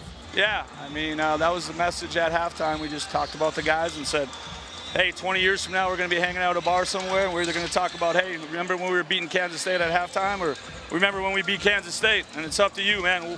What do you want the story to be? So I'm happy with where we're at. We got to take care of the football, and we got to do a great job of limiting their explosive plays, trying to track their quarterback down and get him on the ground, because when he scrambles, man, it's we're holding on when he's in the open field. Coach, we thank you. Certainly the 7-0-1. Proud of that first half. We'll see what happens as the second half unfolds. Best of luck. All right, appreciate you guys. Eric Schmidt and this North Dakota team believing, can they pull off the upset tonight? Second half coming up. Behind every winning team is a playbook. Ours, it's built on trust, team, care, passion. Headquartered in Manhattan, Kansas, and founded by proud K-State alumni, we're purple to the core. Just like our passion for the Cats, our passion to make buying and selling equipment simple, transparent, and straightforward runs deep. At Purple Wave Auction, our #1 play is connecting buyers and sellers across the country with no reserves and no surprises. From ag and construction to fleet equipment, we're your trusted team. Purple Wave Auction, proud sponsor of K-State Athletics. So much potential that lies ahead for us. We're going to make noise. Left foot cross. One touch towards the goal, and it's good!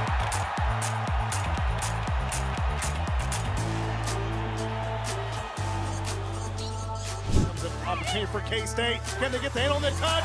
Second goal, Wildcats!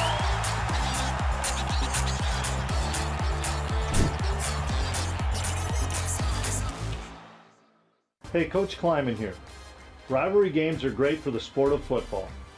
And now, thanks to the Rivalry Riches scratch tickets from the Kansas Lottery, you could win a VIP package with a tailgate experience to the K-State KU game on October 25th. Just enter your Rivalry Riches tickets into PlayOn. Plus, when you scratch the ticket, you could win up to $50,000 instantly. That's a win-win, and I love to win. Play Rivalry Riches and go Cats.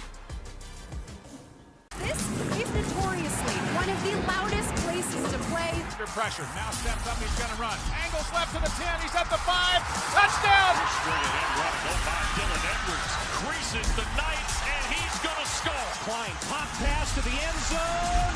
Touchdown, Wildcats. One-on-one down the sidelines. Caught! Touchdown, Brown! Doing it for the Cats!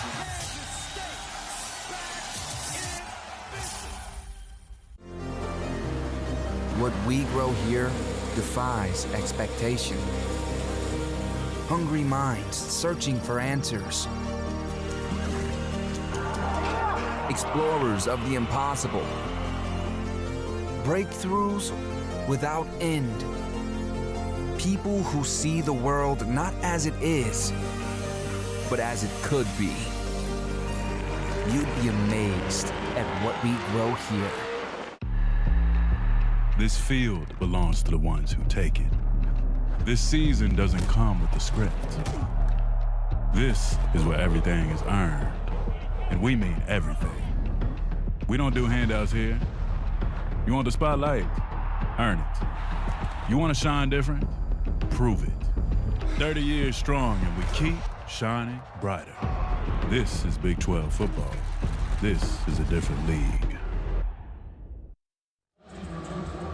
50,000 strong here inside Bill Snyder Family Stadium, and now they're ready to dial it up even more.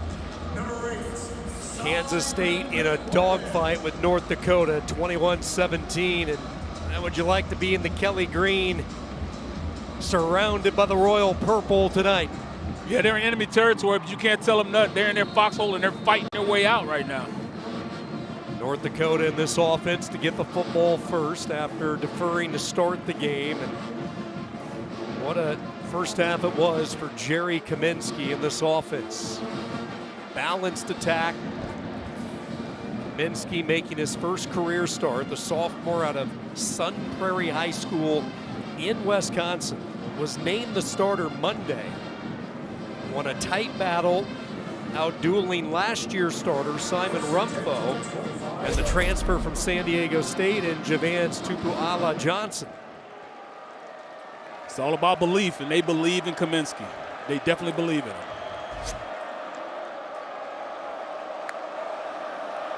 North Dakota from the 25, out of the pistol set. They will hand the ball off, and Lay is tripped up in the backfield. The top linebackers in the country, Austin Romaine. And they feel as though they have an opportunity to go out there and really play. I mean, watch them here. That offensive line of moving guys around. On the backside, they were able to go up and make a play. But they have to watch that crashing down because they have been able to get on the outside and really make big plays from going from that backside and cutting it up the middle.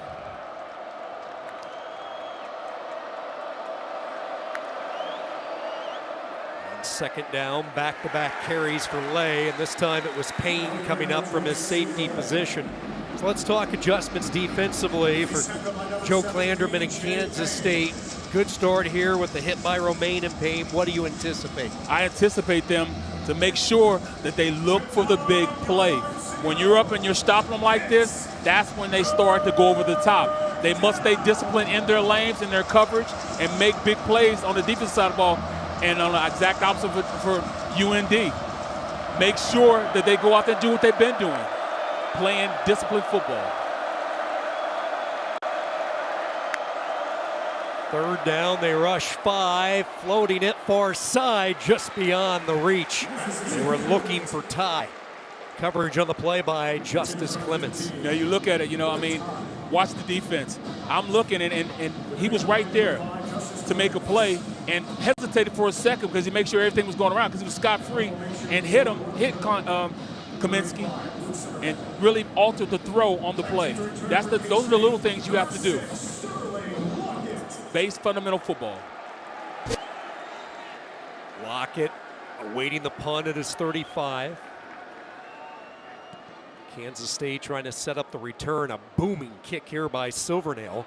Lockett on the back pedal at the 20 with some space. 35-40, upended at the 43. It's a return of 23 yards on the 53-yard bomb, uncorked by Silvernail. Avery Johnson, fresh off a strong showing in Dublin. And for the second straight week, Barrett able to get those vertical balls down the field. A couple of touchdown passes. Yeah, you give him a little time. That's all you have to do is give him a little time, and he can make a big play. You give him some running lanes, he can make a big play. But I tell you what, UND has played disciplined football and kept him really in the box, really preventing him from doing that, keeping constant pressure on him. And, the ball has bounced their way a lot of the times. Great starting position for Johnson in this offense. After the Lockett return, they will run that jet sweep. Putting a plant, trying to cut up field was Moise. Trying to get the freshman. That's his third touch tonight. Running that misdirection, they pull both backside guard and tackle, get them going that way, and then handing the ball off on the jet sweep, going back around. This time, North Dakota stayed disciplined. 14 of 20 for Johnson in the first half. Couple of touchdown passes. As we talked about, really hasn't run the football a lot. Just a couple of carries, -4 yards. Running over the right side is Joe Jackson. Bennett Walker coming in from his cornerback position. And a third down coming up. We talked about it earlier, keeping things simple. You got to keep things simple. Just run the ball. Allow your offensive linemen to go out there and pose their will. Look at this defensive line. Keep them on the field a little more, and that's just by going and taking a little bit at a time, running the ball, keeping their discipline, and playing this offense the way it's supposed to be played. Last year, Kansas State averaged over 200 yards on the ground, 11th in the country. No Dylan Edwards again tonight in that ground game, a struggle. Third down and a low throw, and a juggling catch is made. Terrific concentration by Bradley.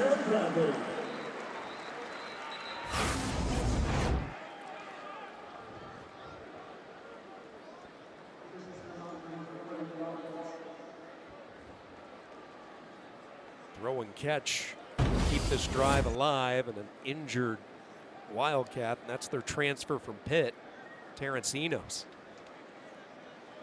Not a lot of depth. It's tough. Friendly fire going into the game.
A lot of the success in Chris Kleiman's career came back in the state of North Dakota. His remarkable run, part of the dynasty for North Dakota State, guided the Bison to 4 national championships in 5 years before taking the job in Manhattan. Right now, his team trailing 4 to the other school in that great state, so rich in history of football.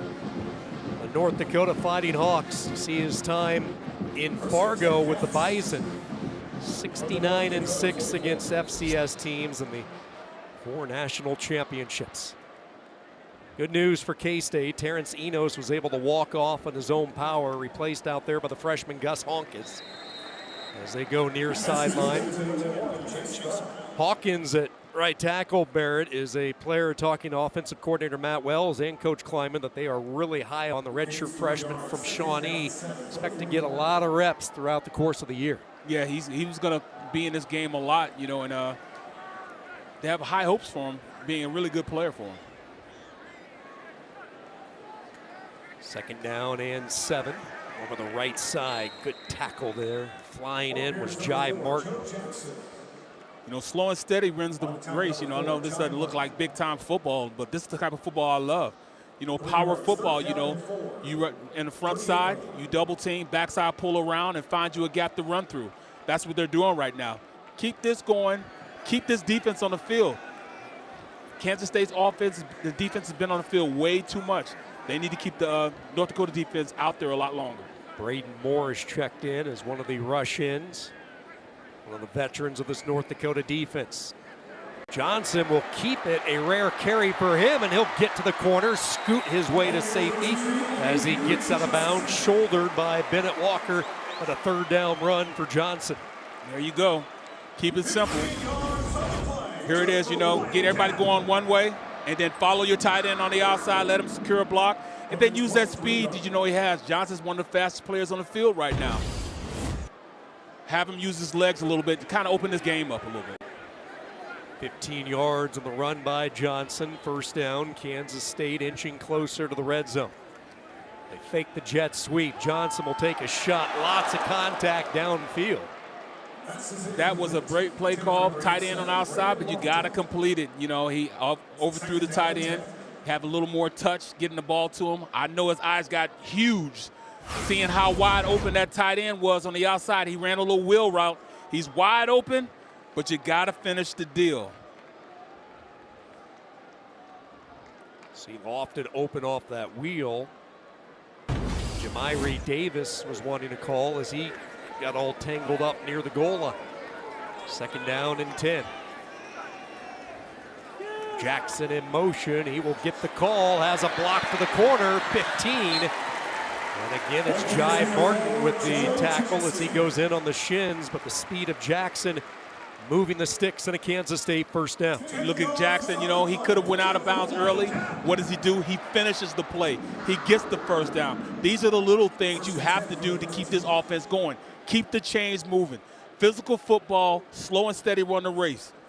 Sometimes you got to be the tortoise. Just go down the field.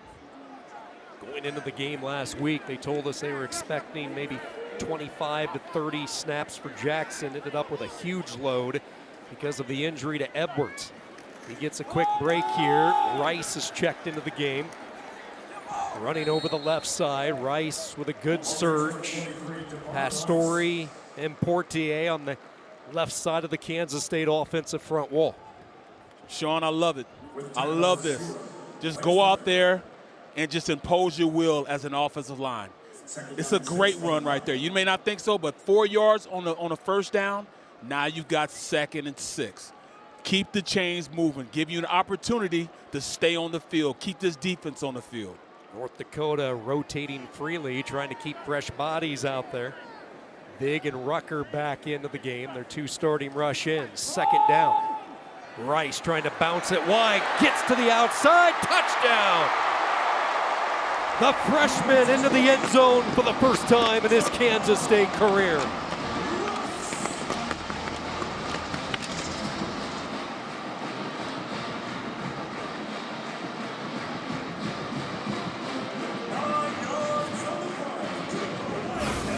I know you want me to talk about Rice, but no, who am I going to talk about?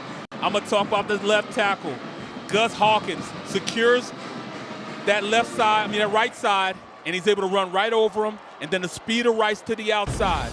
Simple play by putting a man on a man, drive blocking, great play by the offensive line on that play in Hawkins, and also Rice running it.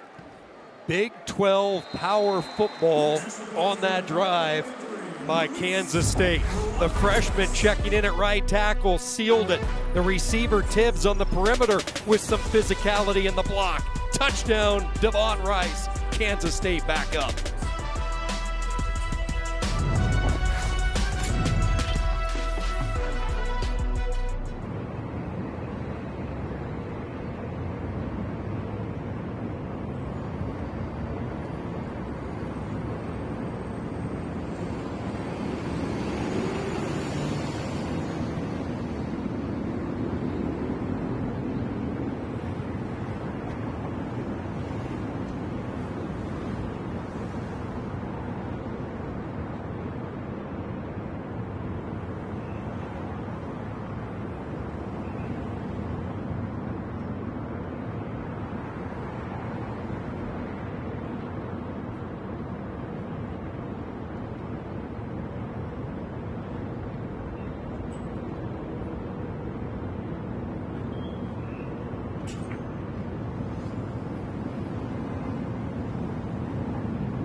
Kansas State able to get the ground game going. Yeah, not that type of ground game. It's pretty impressive, though. I'd have been throwing up right now. I'd be done after the first turn. Absolutely. And carted off the field. But this offense on the ground, 10 plays, 57 yards, not quite 5 minutes off the game clock, and a rushing attack that netted only 28 yards on 7 attempts in the first half. They're able to get 7 rushes alone on that drive, and you saw the end result with the touchdown run, his first as a Wildcat from the freshman Rice. And that's what I'm used to seeing from this Kansas State team, that type of play. Not flashy, a little bit underwhelming, but a score nonetheless. Driving the ball down the field, running it, and having plays like that to keep this Kansas State team in the game. North Dakota has had a response every time Kansas State has snatched that lead. Will the Fighting Hawks be able to respond again as Jerry Kaminsky leads this offense out? This crowd having a tense but fun time in Manhattan on this Saturday night. Absolutely gorgeous night. Worried about some rain early, but the showers went west, they went north. See a little light drizzle starting to fall now. For the most part, the rain has held off. After Ireland last week, K-State doesn't want to see any more rain. First down, Kaminsky hit. This one flutters its way out of bounds. And that's the pressure up front by that Kansas State defense, pushing the offensive line on the footsteps of Kaminsky, not allowing him to step and push through the football, made it sail in the air a little further. Cody Stufflebean again putting the pressure on. What a game for Stufflebean. Has a couple of sacks, forced a fumble. That time a quarterback hurry. Second down and 10 from the 25. Kaminsky will keep it toward the boundary side, and he is punished. Hit hard, picking up 3. A true freshman, Logan Bartley, who they're really high on, coming in with the blow. This kid looks good, you know, running sideline to sideline, out there making a play. But I think it is all set up by the end, setting the edge and making sure that they're just not going to run past him. He didn't go straight down and follow the play. He kept his gap discipline. It's all about the discipline of the way the play is supposed to be designed, and he definitely did it that play.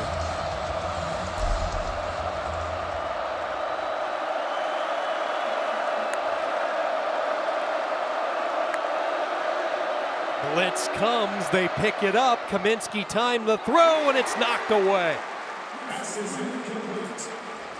Broken up by Fortenberry, the transfer, who's just starting to get into that rotation from South Alabama. You know, he run it, able to get past, a little bit of, you know, hand play. You could have called it on the play, a little, you know, jerk of the jersey. He got away with one that time. North Dakota bench irate. Eric Schmidt still barking at the side judge. He wanted the flag. As he should be. Silvernail on the punt. He's had a good night punting the football. Another beauty. Lockett with the fair catch at the 23. You know what, Sean? This is you know, this is kind of crazy, but I actually played with Lockett's father, Kevin Lockett. That's terrible. You know, it's 2 guys on this squad that I played with their fathers back in the 90s. And that's Kevin Lockett, you know, Lockett, I played with him, and Leon Edwards. Edwards' dad I played with. You know, Little Lee, big shout out to you. Kevin, shout out to you too. Your sons are out here making me feel old. Definitely make me feel old. Look at that, Tyler Lockett, Kevin Lockett, Aaron Lockett. That's you know, Pops and 3 sons that are playing here at Kansas State. Talking about some lineage. How much that family has brought, the joy, the enthusiasm, the passion. Tyler Lockett, one of those names. So Kansas State setting the tone with their physicality here in this third quarter as Jace Brown gets his first touch since a very productive opening quarter. He had 6 catches in the first quarter alone. That's the first time we've called his name since. Absolutely, you know, but I don't want to force the ball to him, but hey, when you do get it, make something happen with it. He should have just take it straight up the field, not worry about, you know, juking anybody, because you look at it, the guys are there to make the play. So just run over somebody.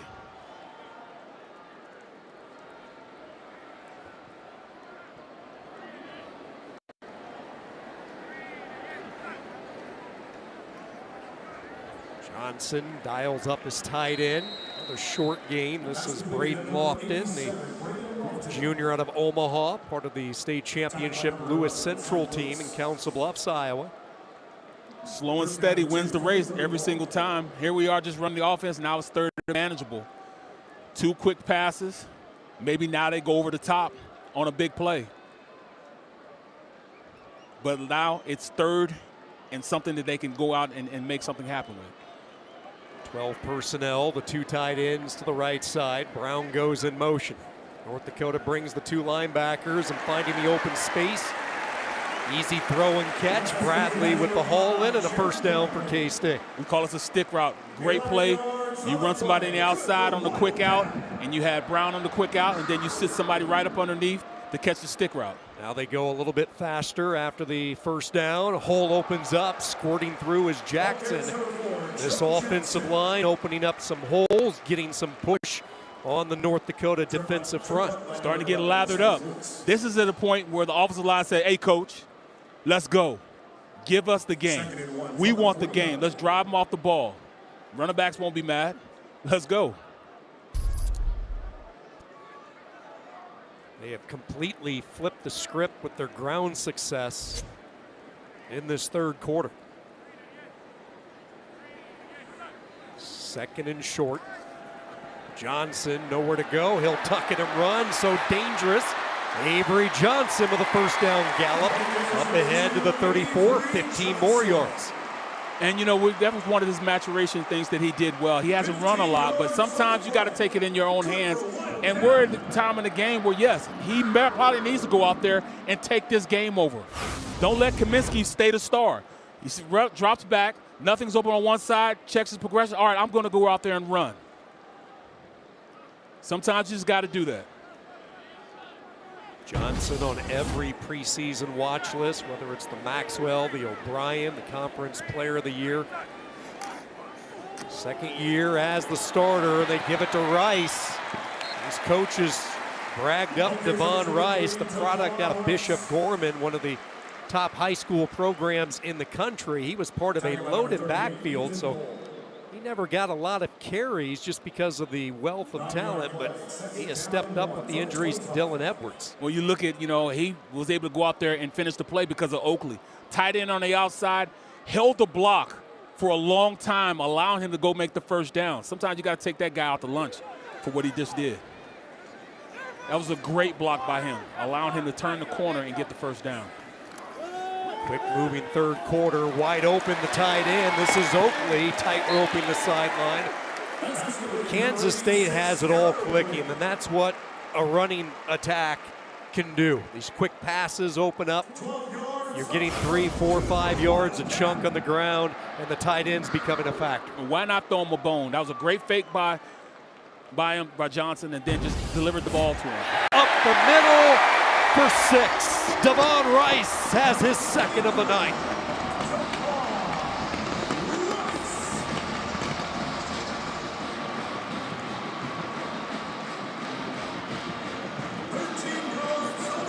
Kiss. I keep telling you, keep it simple, stupid. Run the ball.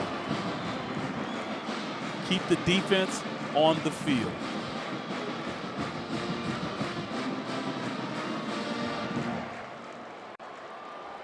A 6-play, 57-yard drive to start this quarter, followed up with an encore 8-play, 77-yard drive.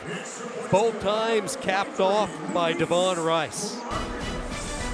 Looked like he was going to head to Hawaii, Barrett. Made the decision at the last second to come to Manhattan. K-State certainly happy he did.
14 unanswered for Kansas State in this third quarter. Now a little bit of life along the Wildcat sideline, leading by 10. They needed that. And the rushing attack for K-State. 10 rushes, 28 yards in the first half, but they have really turned on the Jets in this third quarter. 11 carries, 91 yards in this third quarter alone, and a lot of those yards coming from a redshirt freshman, Devon Rice, out of Las Vegas. Matt Wells was looking for somebody to step up to fill the void with the Dylan Edwards injury, somebody to relieve Joe Jackson a little bit, and Rice has stepped up tonight. And he's reading the blocks. You know, he's going out there with patience, but when he does get an opportunity to hit the hole, he's hitting it hard. He's fast. He's a quick player, and he's showing, you know, why they brought him in here. First and 10, 25-yard line. North Dakota offense that was moving the football in the first half has suddenly hit a brick wall in this third quarter. 2 3-and-outs. Kaminsky and company will try to change that. Nowhere to go. Pursuit from Daniel Cobbs. That'll be a TFL. Loss of 3. That's what football is all about. It's all about emotion, number one. But, man, make sure you're playing assignment-correct football. And they weren't playing assignment-correct football. Here it is right here. They're trying to get the jet sweep to the outside. But look where he puts his head outside. He defeats 2 blockers, sheds them, and gets out to his responsibility as the widest guy out there, makes the play. Some injuries at safety. Cobbs getting an opportunity, his third year, a transfer from Tyler Community. North Dakota going the wrong way again. Back-to-back tackle for losses. This time it's the headhunter from the safety position, B.J. Payne. You know, when you're not doing it up front and you're not pressing guys off the ball, then you got to resort to gadget plays. And those 2 gadget plays were not being able to run the right way because the gap discipline that they're showing from Kansas State. You know, when they ran it before, guys weren't, crashing down. Guys were just making simple mistakes, which allowed big plays. When you play your assignment the right way, good things happen. These are the downs where Osunsami can wreak havoc. Number 44, hand in the ground at the bottom. This crowd making some noise. Pressure comes right on cue. It's Osunsami. You run a TE stunt all day. Now they run an ET stunt. The end crashes. He runs right across the face of the tackle. He's used to them going to the outside. He went right across his face, and as an offensive tackle, that's the worst you can do. That's one of the mortal sins you cannot attempt. Don't let anybody cross your face. And what does he do? Crosses his face for the sack. Great play. Lightning quick first step of Osunsami, his 3rd sack in the first 2 weeks of the year. Good special teams coverage by North Dakota. Malachi McNeil greeting Lockett. Kept himself from, he caught the ball, just secured the ball. That's number 1. That's definitely number 1. No turnovers. Now it's time for Kansas State to go out there and really put a nail in the coffin. If they can go out, execute what they've been doing, playing simple football, running the ball when they're supposed to run it, maybe a big play here and there, this could be a very effective offense in the run. So maybe they learned something the second half that they couldn't execute in the first half.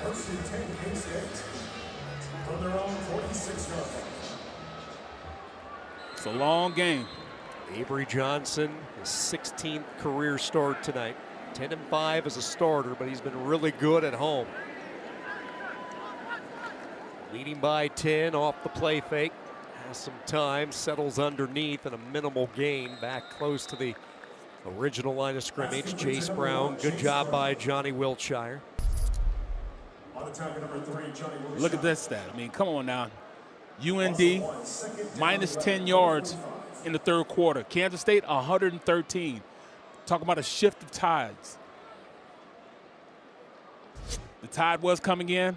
Well, now it's going out for the UND defense. No answers on either side of the ball in this third quarter. Johnson will lob it downfield into double coverage. Flag is down. It's picked off. Passes intercepted. Penalty flag. There is a flag down. Zach Lewis, transfer from Northern Arizona, coming over. Let's see what the flag is all about. Pass interference, defense number 10. 15-yard penalty, automatic first down. It's on the corner, Walker. Sean, they caught a gift, man, because, I mean, here we go. We're starting to get too cute now. What's been working? You know, all right, you're going to go over the top. You got to throw a better pass. I know you trust your guy, but, you know, you can't throw the ball in harm's way. That's what keeping you effective. The turnover battle right now in the second half is going in K-State's favor. You can't allow yourself to do that. Just get back to running the ball consistently. 3 yards in a cloud of dust. I keep telling you, it's not all, you know, sexy, but, hey, it works. Inside a minute to go. First down after the penalty. Jackson for 4 yards over the left side. 4 yards is a good play. It's a good play, Sean. It's a good play. 4 yards. But like I said, now it's 2nd and 6 instead of 3rd and 10. Second down 6 from the 36.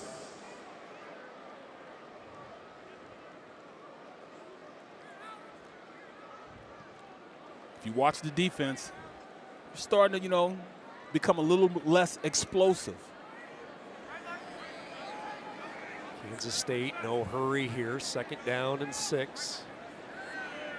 Moise in motion. Here comes the blitz. Johnson will roll out to the right. Now throw on the run. And it's in and out of the arms of a sliding Garrett Oakley.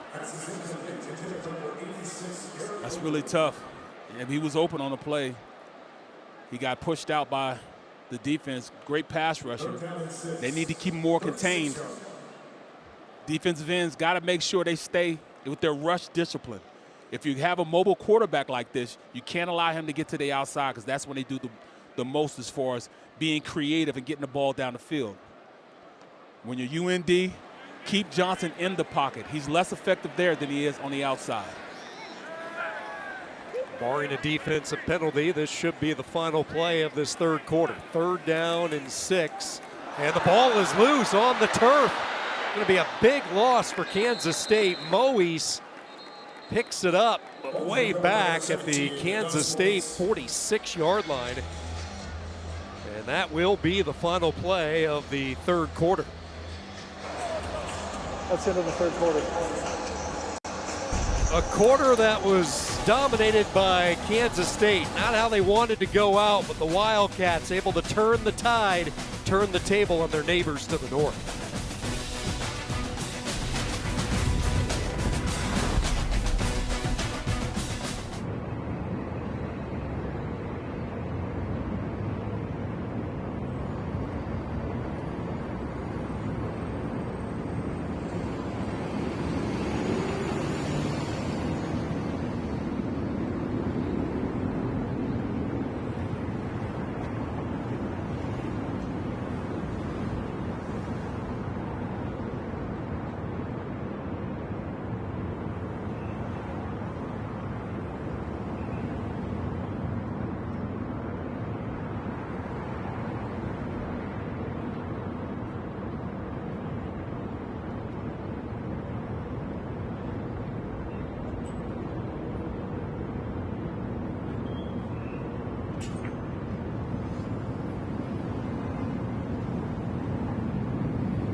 Alongside former Kansas State offensive tackle, Super Bowl champion Barrett Brooks. Sean Kenny welcoming you back to Manhattan, Kansas, where Avery Johnson has thrown for a couple of touchdowns.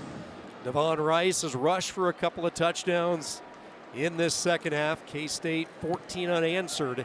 After trailing 21-17 at halftime, they now hold the 31-21 edge as we start the fourth quarter.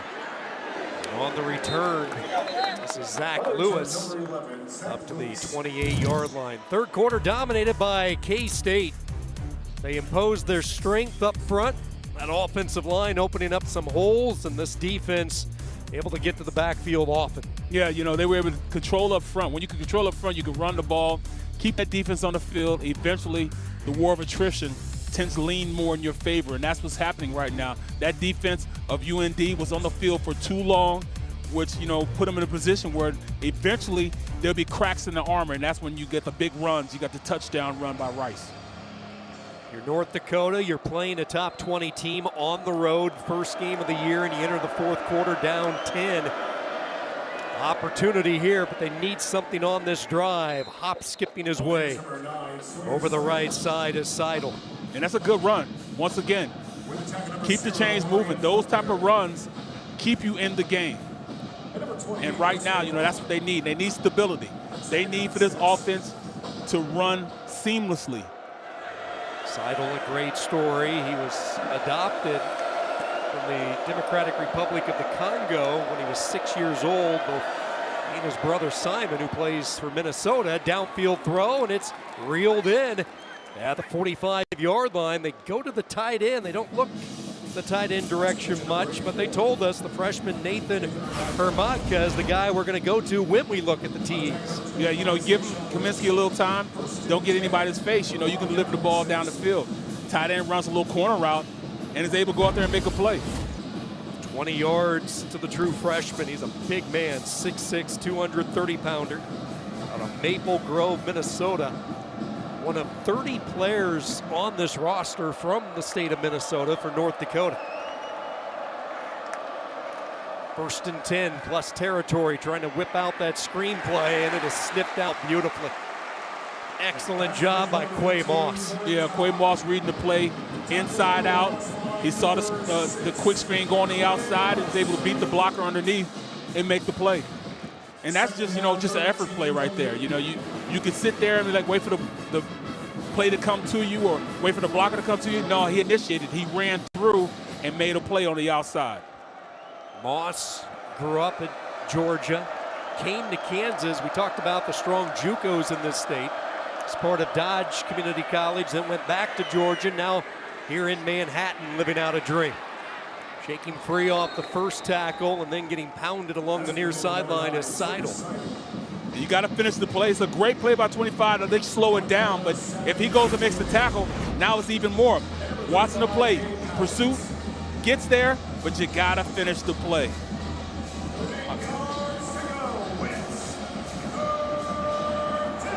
Gabe Powers, the transfer they brought in this offseason from Ohio State, finishing the job along the K-State sideline.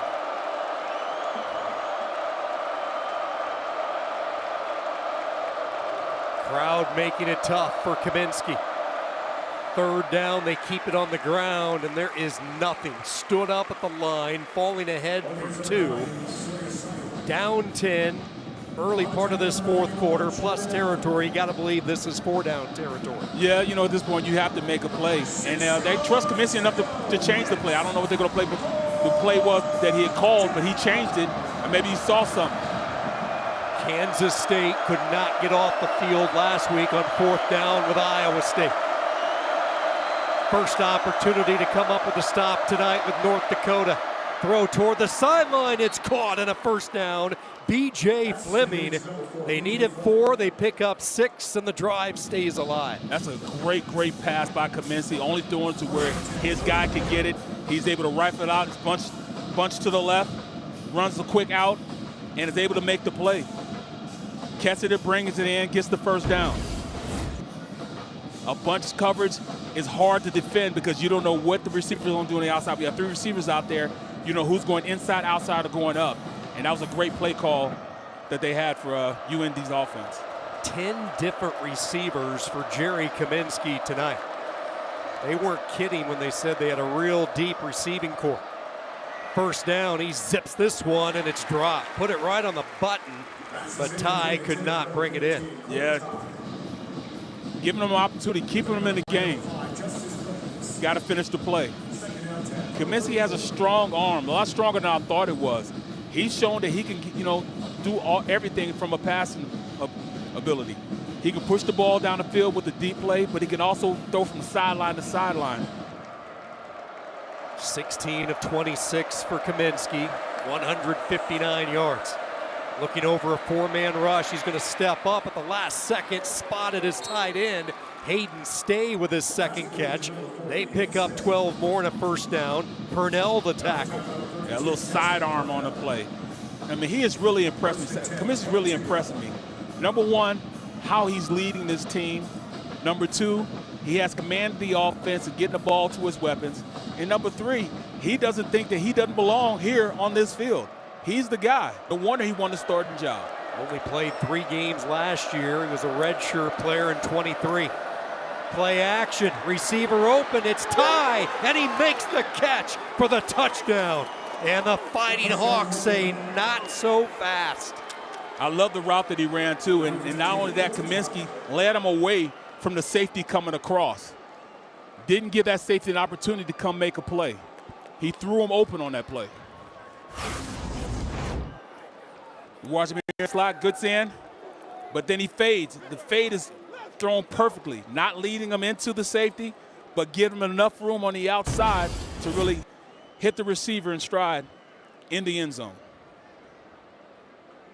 9 plays, 71 yards, and it's a one-possession game. Jerry Kaminsky catching fire on that drive. 6 of 7 for 65 yards. He pulls North Dakota a little bit closer. Corey Ty, the touchdown.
North Dakota relying on their sophomore quarterback to get this offense going in the second half. 3 offensive possessions in the third quarter, netted negative 10 yards. So what do? They open up the offensive playbook a little bit for Kaminsky on his first drive in this fourth quarter. They trust him, and it's a wonder why he won the starting job, because he is the man there. You know, they trust him, believe in him, and he has the arm and the talent to do it.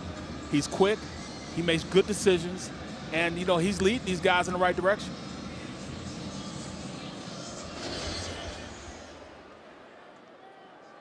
Bryce Nornberg will watch this one sail through the end zone. So Avery Johnson and Kansas State, they will go back to work when we come back to Manhattan. Wildcats by 3.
Inside that building, just beyond the Shamrock Zone, beautiful Bramlage Coliseum. And that can be one of the noisiest venues in the country. And Jerome Tang, the contagious energy that he has, not just during the hoop season, but here in the fall. Look at that, having some fun with the students earlier tonight. Talk about Mr. Intensity, having some fun with the fans. I bet you when basketball season rolls around, you won't see him smiling in. Not as much. Mr. Intensity. Well, there's some intensity swirling around Bill Snyder Family Stadium tonight. A lot of nervousness as well. We have a battle, 10-12 to go, fourth quarter. Kansas State clinging to a 3-point lead as they start shop at the 25. Johnson a quick throw and catch. Jace Brown, who's been active tonight. That's a good, way to start it out. We call that an elongated pass, handoff, just to get your quarterback comfortable enough to get the ball out there and just get the chains moving a little faster. 10 catches tonight for Brown, 88 yards. Second down and short. Rice is picked up, lassoed back, and this will set up a third and short. Yeah, third and short, a third manageable, but if he'd have just watched the pullers, the center and the tackle pulled around, and there was a gap right there. If he just went to the outside just a little bit, he might have found a little more real estate to maybe get the first down. Third down and 2 for Kansas State. Wildcats 4 of 10 tonight on third downs. Brown goes in motion, they go his direction, and it is jarred free, incomplete. The freshman, the true freshman from Kearney, Missouri, Grant Nolan, timed it beautifully. Don't be scared to make a play. Freshman goes out there, he knows who he has on the outside. He tackles the ball through the receiver. Great play, forced the incompletion. A 3-and-out for Kansas State, and North Dakota is going to get the football with a chance to take the lead. And Kaminsky right now is firing on all cylinders from that last drive.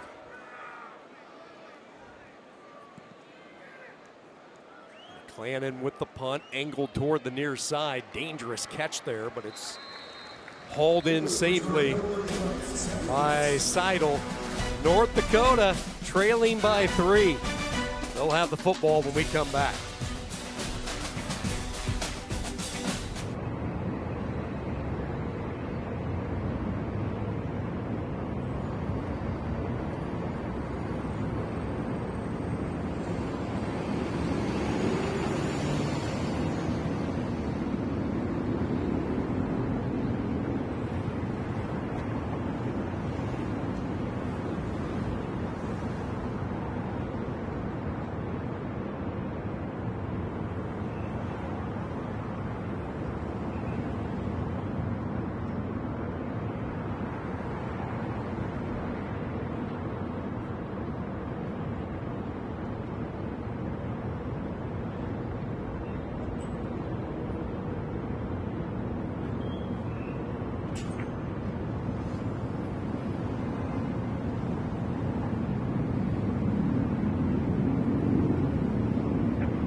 And the man of the hour, the great Lee Corso. And you've got one last headgear to make. This is one of the easiest picks I've ever made. Give me my first love.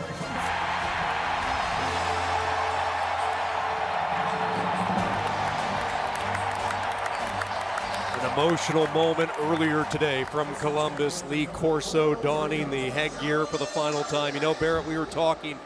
This is a fun sport for fans, for players, for coaches. Lee Corso made it fun. He's the reason I wanted to be an analyst. You know, just watching him and how he did it. My head just couldn't fit in those bubble heads. You know, my head's too big for it. But yes, he's one of the reasons why I wanted to call football games, because of him, and just predicting games and seeing how things are going to go through in the game. He was one of the best at that.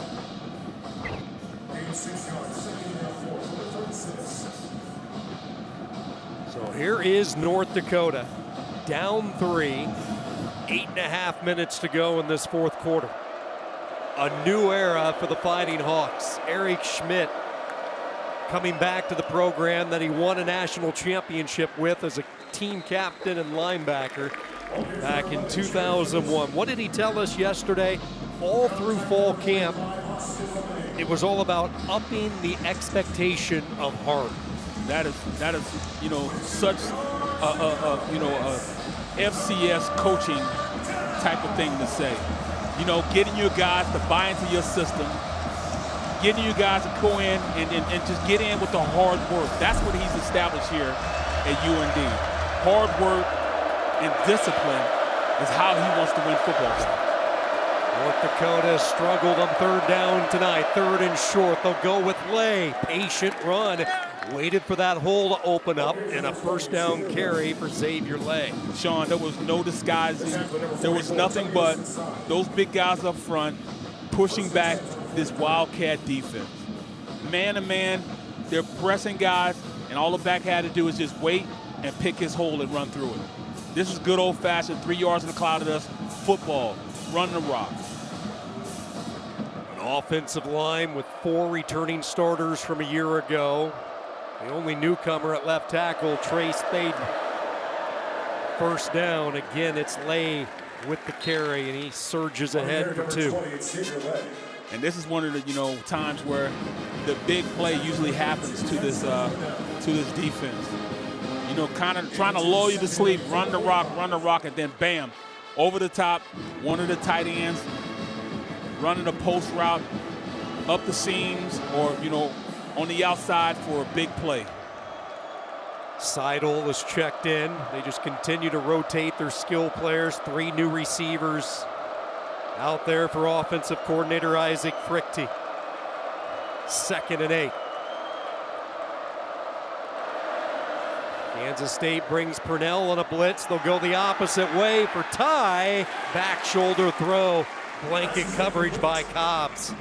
K-State's DBs were ready for that. They kind of knew that, all right, try to lull you to sleep. Get on the outside. Hey, sometimes you got to earn your money. You got to run with a guy and make a play. Great coverage on the play. Ran the route with the wide receiver. Who's going to step up? Even noisier now in Manhattan.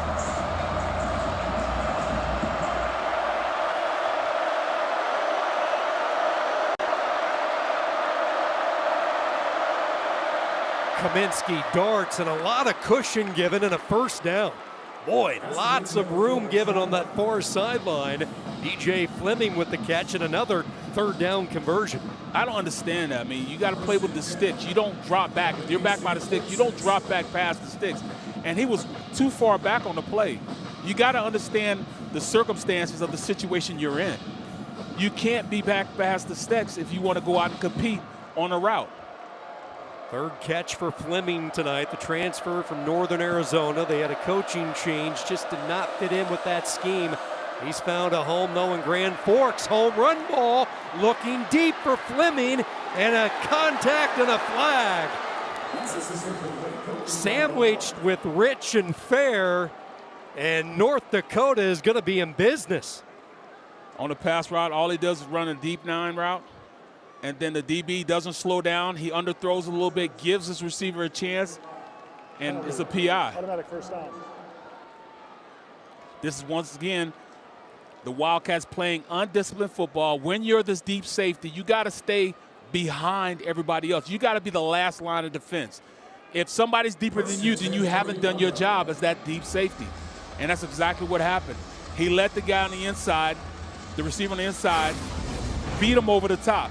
You've got to be the deepest man on the play. When you're that home run safety, you got to play it like that way. Youth at corner this year for Kansas State. A couple of sophomores first down. Kaminsky dumps it off into the flat. Seidel makes 1 miss. Tell you what, his future is bright. The more you watch Sawyer Seidel, he is dangerous with the ball. He's almost, untackleable. He's out there and he's just running by guys, not giving him an opportunity to get a square hit on him. You got to play tighter in these type of situations. His father, Steve, played hockey when he was adopted. He moved to Minnesota, so he played hockey. They called him Mayhem on the ice because he was a football player on the ice. He was one of those guys always initiating contact. Been pretty special tonight on first down. This time he runs into a wall and Austin Romaine. They've got to blow up. Somebody's got to make a play for this Kansas State defense. Kaminsky is just too good to allow him to go out there and keep making plays the way he is. He's reading the defense. He's checking down when he needs to check down. He's not allowing the pressure to come up the middle like he was in the 3rd quarter.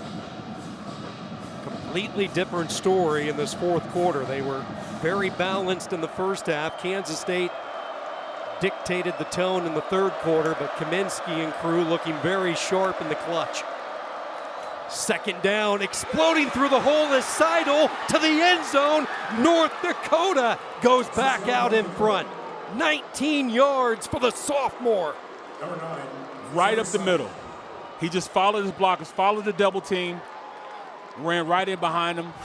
And once again, no gap discipline. Look at the double team, right behind the double team.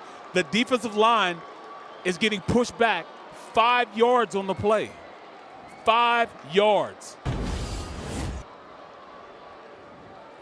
The veteran D-line shows what they're made of this drive. Point after is good by Elrich, and North Dakota, after Kansas State came out with 14 unanswered in the third, it's been countered by North Dakota. And Jerry Kaminsky's father, Brian, a high school football coach, he is all pumped up. 4 minutes in the game, that was a crucial drive by his son. Kaminsky orchestrates this drive straight down the field, giving his team an opportunity to win this game in the fourth quarter.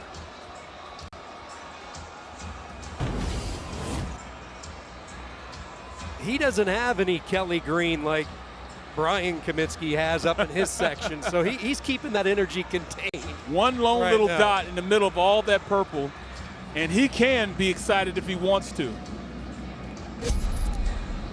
Sawyer Seidel last year, he was their big play back. He led North Dakota with chunk plays. He had 17 plays of 20 or more, and he has had a dynamite night tonight. 8 carries, 62 yards, a couple of touchdowns.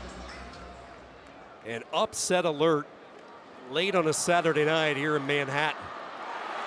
Norenberg with some room, hurdles a defender high up into the air, and a strong return. Good starting position for K-State. A little more than 4 minutes to go.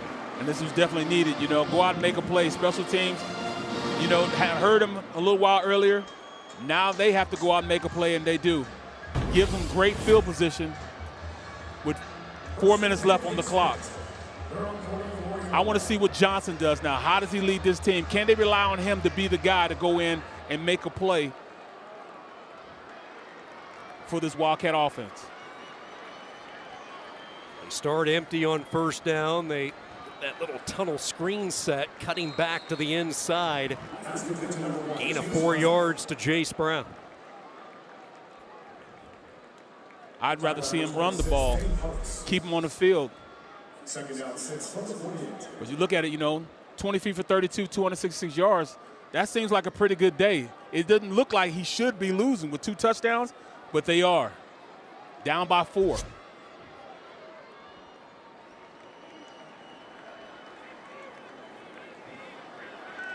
Clock continuing to move.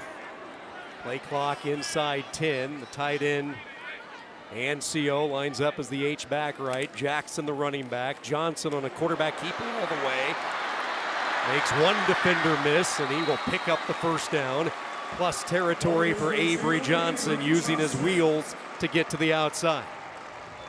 Simple play, allow him to go out there and be one of the better athletes on the field. He's already one of the fastest guys on his team. He might be one of the fastest guys on this field, period.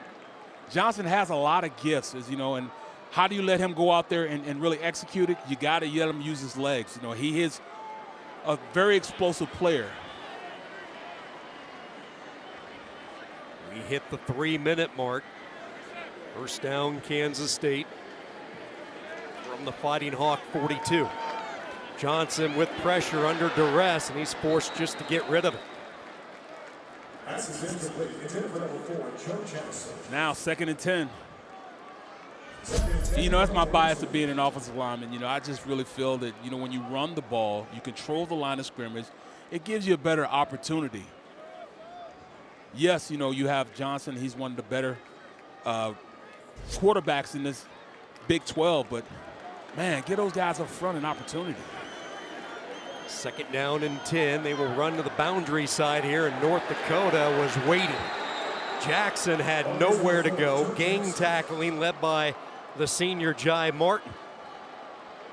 Now 3rd and 10. There's no timing right now. But this is where, you know, you got a veteran quarterback. He started, what, 16 games for the Wildcats? Given an opportunity to really make a play. Eric Schmidt making his head coaching debut at his alma mater. He has everybody up on the line of scrimmage here. Also serves as the defensive coordinator. They rush 8. Johnson forced to get rid of it. And a 4th down coming up for Kansas State with 2:10 to go. Man, I mean, do you punt it? You can't punt it. You got to go for it.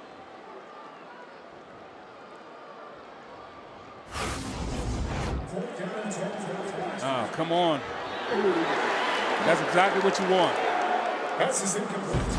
They keep the offense on the field. 4th down and 10. Again, the Fighting Hawks put everybody up. Man-to-man coverage on the edge. Johnson near side throw behind the intended target. And North Dakota comes up with the stop. Bennett Walker, who followed his head coach from the West Coast to Grand Forks, started a couple of games last year, then lost some playing time, so he redshirted, wanted to go out on his terms, and he comes up with the pass deflection. Great play on the outside. He reads the play. Johnson looks the receiver down. He undercuts him. I mean, and the plays behind him. You got to step up when you're a big-time quarterback and make big-time plays. That was thrown behind him. That's probably the second worst pass he's threw today. First was to the tight end, down the numbers, and then now this thrown behind your receiver. You can't allow yourself to do that. And Barrett, how about the gutsy play calling defensively there from Schmidt, bringing the house on both 3rd and 4th down. Kansas State still with all 3 timeouts, plus they will get the 2-minute timeout right now. They've got to be ready to play. Do you dial it up? Do you go out and blitz them? Do you revert back to, 3 down linemen and then start bringing blitzes? I've seen them do that. They had some success with it last week against Iowa State. Can they do it? Upset brewing, concern in the air here in Manhattan. North Dakota leading by 4.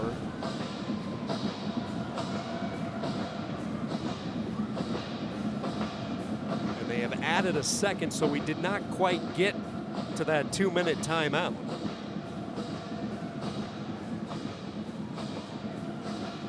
Kansas State calling that timeout to use the 2-minute timeout as an extra timeout here. So they were able to get the timeout called just before we hit the 2-minute mark. This is crucial. Who's going to step up for this Kansas State defense? And Kaminsky, what does he do? Does he, pull a rabbit out of his hat like he's been doing the entirety of this game?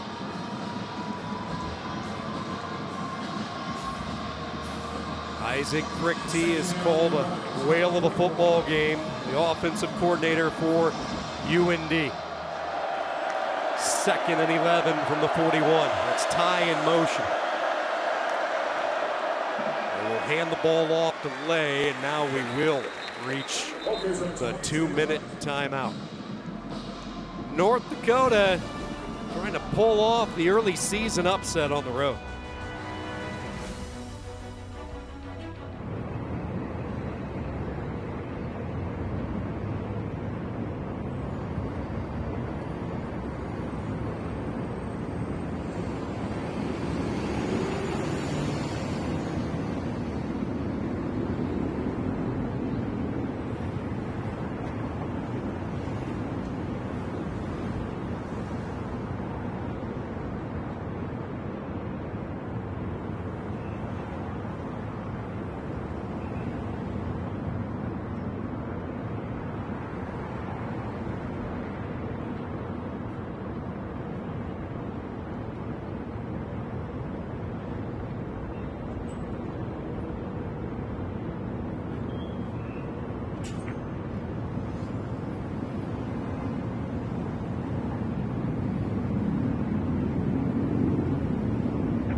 North Dakota has one FBS win as a Division I program 10 years ago with Wyoming. Now tonight against a top 20 opponent, can they finish it off? Huge third down here. What do you like if you're UND? I'm a trust Kaminsky. I'm going to let him throw the ball. He has done a fabulous job of beating this Kansas State defense. They are going to put it on Kaminsky's shoulders. Blitz off the edge. He was forced to get rid of it. Good job that time by Kansas State. There is a flag down. It's along the Kansas State sideline. Before the snap, false start, offense, number 15, 5-yard penalty, third down. Do you have to accept it? You have to accept it, right? So at this point, I'd go with it again. I would allow Kaminsky to go out there and make a play. He's beat the sticks the entirety of this game. He's had he's had third 20 and has picked up third 22 and picked it up. Why wouldn't you allow him to go out there and make a play?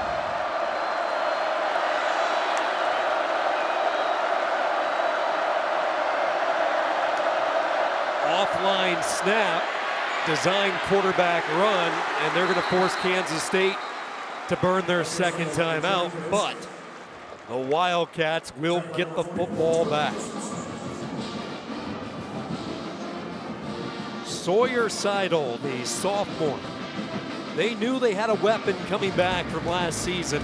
They wanted to expand his role, and he has delivered in this second half. Not one, but two touchdown runs for the Fighting Hawks. You see the patience he showed in the run. I mean, he has the ability to go out there and the speed, once he gets through the hole, to burst. He's been exceptional today of reading his offensive line and really taking his game to the next level. As an offensive lineman, you want a guy like that with explosive speed, number one, but sometimes guys are too fast and they don't let the play develop in front of them. He allows the play to develop in front of him, which allows him to just take it down the field. Let's see if my little nephew, Lockett, can go make a dish. I'm going to go make a play. Silvernail on the punt. Lockett awaiting the kick around the 20. Kansas State is going to set up the return. Low wobbler angled toward the near side. Lockett picks it up and he is stopped in his tracks. It might have hit the blocker on the outside, so that's why he had to pick the ball up. 41-yard punt by Silvernail, and Avery Johnson in Kansas State 81 yards away from pulling off a fourth quarter rally to avoid the upset tonight. Well, at this point, you know, you look at Johnson and what he's accomplished. His ball has been a little off this fourth quarter. Can he redeem himself? Chris Kleiman still with the timeout. They start from the 19. Johnson over the middle, and it's dropped. Right between the 1 and the 2 for Jerron Tibbs. I mean, it's a great pass. You can't allow this to happen. See, this team has become so undisciplined. This is not a Kleiman type of team right now because they're making too many mistakes like this.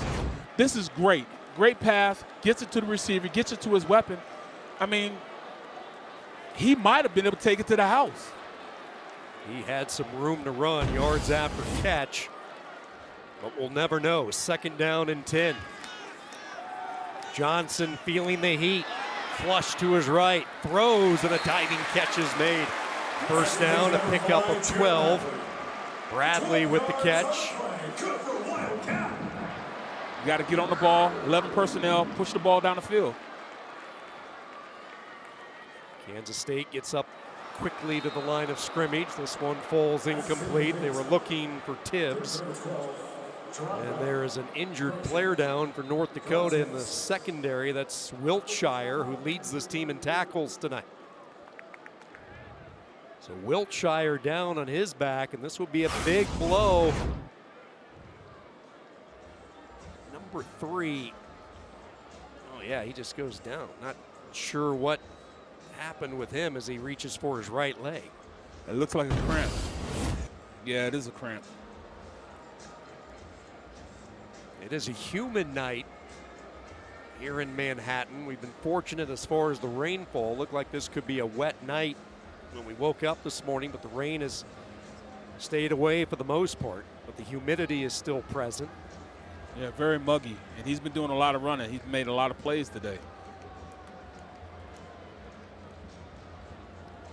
So, you know, at this point, you know, as Kansas State, they're in this huddle right now. I want to know who's going to step up. And it's not just, you know, Johnson, but a receiver going to make a play. Too many drop passes today. Continue to work with Wiltshire, who leads this team in tackles tonight. 10 tackles for the senior, who's originally from Virginia. He opted to relocate to Delaware during COVID. That's when he started to generate some interest, wanted the opportunity to play high school football. Then he heard from some nearby schools, UConn, Villanova, they came calling, but he opted to go the JC route first, get his grades in order, and he's been a contributor in a big way tonight. And this is a big, big hit for this secondary because Wiltshire has been their guy. You know, like I said, somebody has to step up, and even the offensive line. You can't allow your guy to get there. Don't be the guy that allows the sack. Don't be the guy that lets somebody get close to your quarterback. It's got to be a mentality. You know, it's got to be a way of thinking. Give him an opportunity to make a play. Second down from the 32 after the injury timeout. Over the middle this time, Tibbs hauls it in. There you go. Nobody's around him. Give him a clean pocket. Let him execute the play. 14 yards, K-State lined up, ready to go. First down from the 47, far sideline throw. Bradley into plus territory, still tons of time. K-State with a timeout remaining. I go down to Bobby Bradley again, but I'd go an out and up. Fake like you're going to run the out and then just take it up the field. It's man-to-man. Somebody needs to go out there and make a play on the outside. A lot of cushion right now by the secondary in the Kelly green on the second and short. Johnson taking a deep shot, fires toward the sideline, incomplete. He was looking for Brown.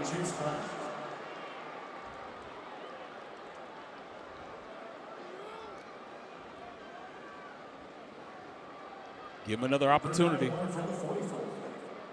They're playing prevent. We call it sticks. Everybody 5-10 yards off the ball. Third down, they're going to pick up the first down with Jackson. Jackson inside the 40, bursting his way to the 39. That'll move the chains, Kansas State. Clock stop for a little bit. 50,000 strong to cheer on this team as they come back from Dublin. Slant is hauled in again. Jace Brown, a career high 12 catches tonight. Clock will continue to run, and now there's an injured North Dakota player that was slow to get up. That was Jai Martin. You can see Brown still feeling the effects as well.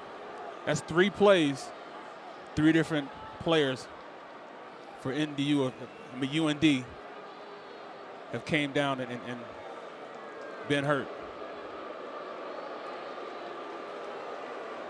Number 4 was injured of the defense on the play, which caused the game clock to stop. By rule, this qualifies for a 10-second runoff, which Kansas State has declined that option. The game clock will start on the snap. I figured they would decline it on the play. Tim Rich getting a clarification from. Well, shouldn't it be a tight end, a timeout being taken away?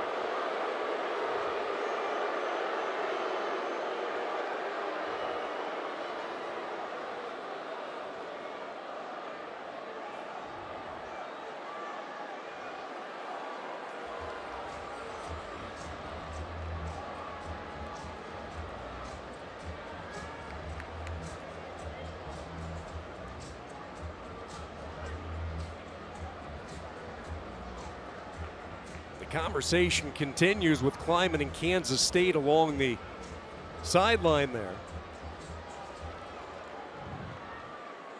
All right, let's see what you got, Johnson. 2nd down and 2. All at the 31-yard line. Trips right, 2 receivers left out of the empty set. They run a stunt. Johnson with room, directing traffic downfield, gets a block from Brown, and K-State will have it 1st and goal. Great run by Johnson. Understanding it's man-to-man on the outside. Everybody's back was turned. Give him a free field. It's almost like I said, if you are in these defense, you got to keep him and keep it rush lanes. Instead, he let him get on the outside. He's able to run down, use his speed. Great block by Brown on the outside. This is what you need. This is when you step up. If you are a major player for Kansas State, this is what you need to do. 38 yards on the scramble by Johnson, and now 1st and goal, K-State. From the 6, Johnson, open, pylon, touchdown, Joe Jackson!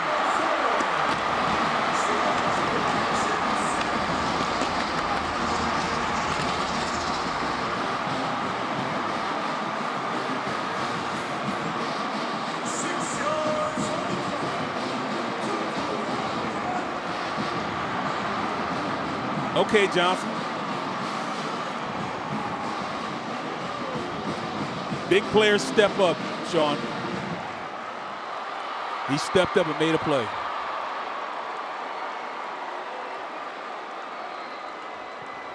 Avery Johnson with both his arm and his legs stepping up when this team so desperately needed. Point after by Rodriguez, good. 10 plays, 81 yards, a little more than a minute off the clock, and Kansas State goes back out in front by 3. Well, is it too much time? I mean, Kaminsky has played phenomenally the last 2 series. Love the way they ran that route. It wasn't necessarily a pick route, but did give them an opportunity to keep a defender on Jackson. Allowed him to score.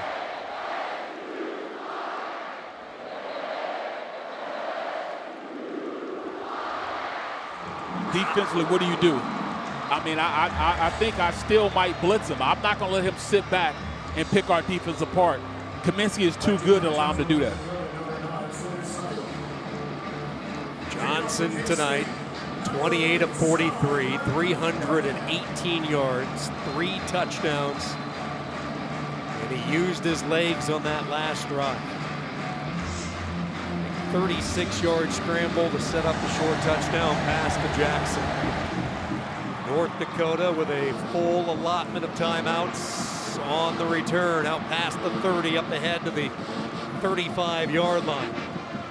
So if you're the Fighting Hawks, 37 seconds, 3 timeouts, you have a very good field goal kicker in C.J. Elrich.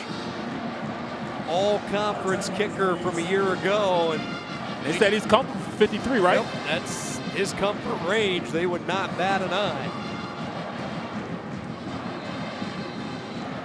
And I love Kaminsky. I love his, he's integral in his team being in their success. So I would allow him to run what he wants to run and give him an opportunity to push the ball down the field.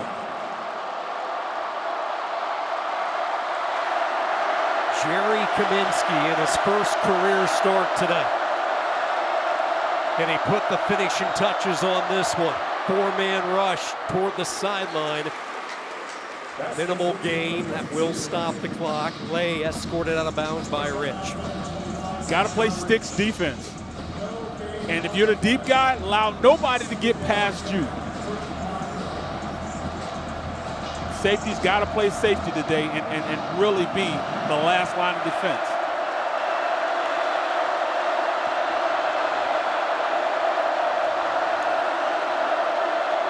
Second down. Throw near side is caught. That'll be a first down. That'll stop the clock. 12 yards. Throw and catch to Corey Ty.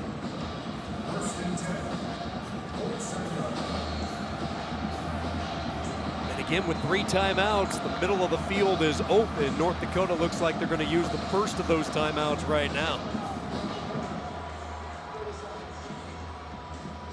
Isaacs looks like he's ready, right? Really enjoyed our time last night talking with him.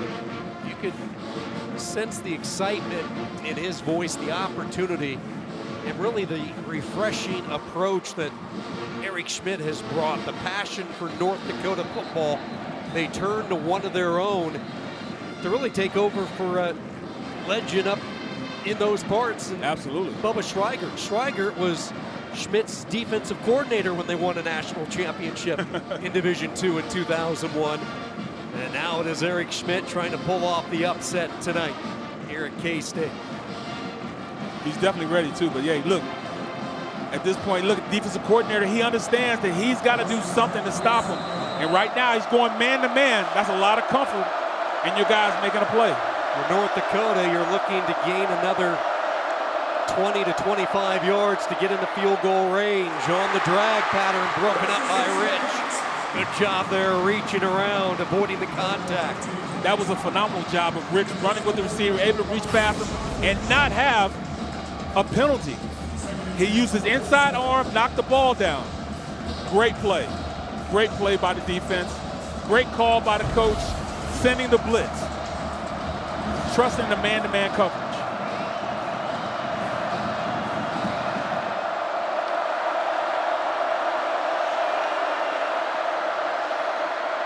Kaminsky hit as he throws, and it will be 3rd and 10. Once again, they ran that TE stunt on the right side of the defense, allowing them then to hit Kaminsky. Not allowed to step through on the pass play. When you don't let them step through, the ball tends to sail on you as a quarterback. Chidi Obiizor putting on the heat. Osen Sami on the opposite side. Allen and Stufflebeam, the 2 interior tackles. 3rd down and 10. Nothing open to the right. Kaminsky trying to buy some time. His receiver was a good 2 or 3 yards out of bounds. Physical defense along the sideline by K-State. And it comes down to this play for North Dakota. And they did do the same thing they did before in the drive before. They played tighter. They didn't play so deep that they couldn't come up and make a play. They made it real blurry for Kaminsky and not allow him to throw the quick out on the play to try to get the 1st down. The Kansas State defense could not come away with the 4th down stop last week. Can they do it tonight to avoid a major scare from North Dakota? 4th and 10. Long throw, off the fingertips, incomplete. He was looking for Dennis, and Kansas State is going to survive. They're going to survive, but I'll tell you what, they got beat on that pass play earlier, and K-State realized what they were going to do and set back and made sure they had tighter coverage on them. They were playing deeper last drive before. They played tighter, which allowed them to go out there and make a play. Great play.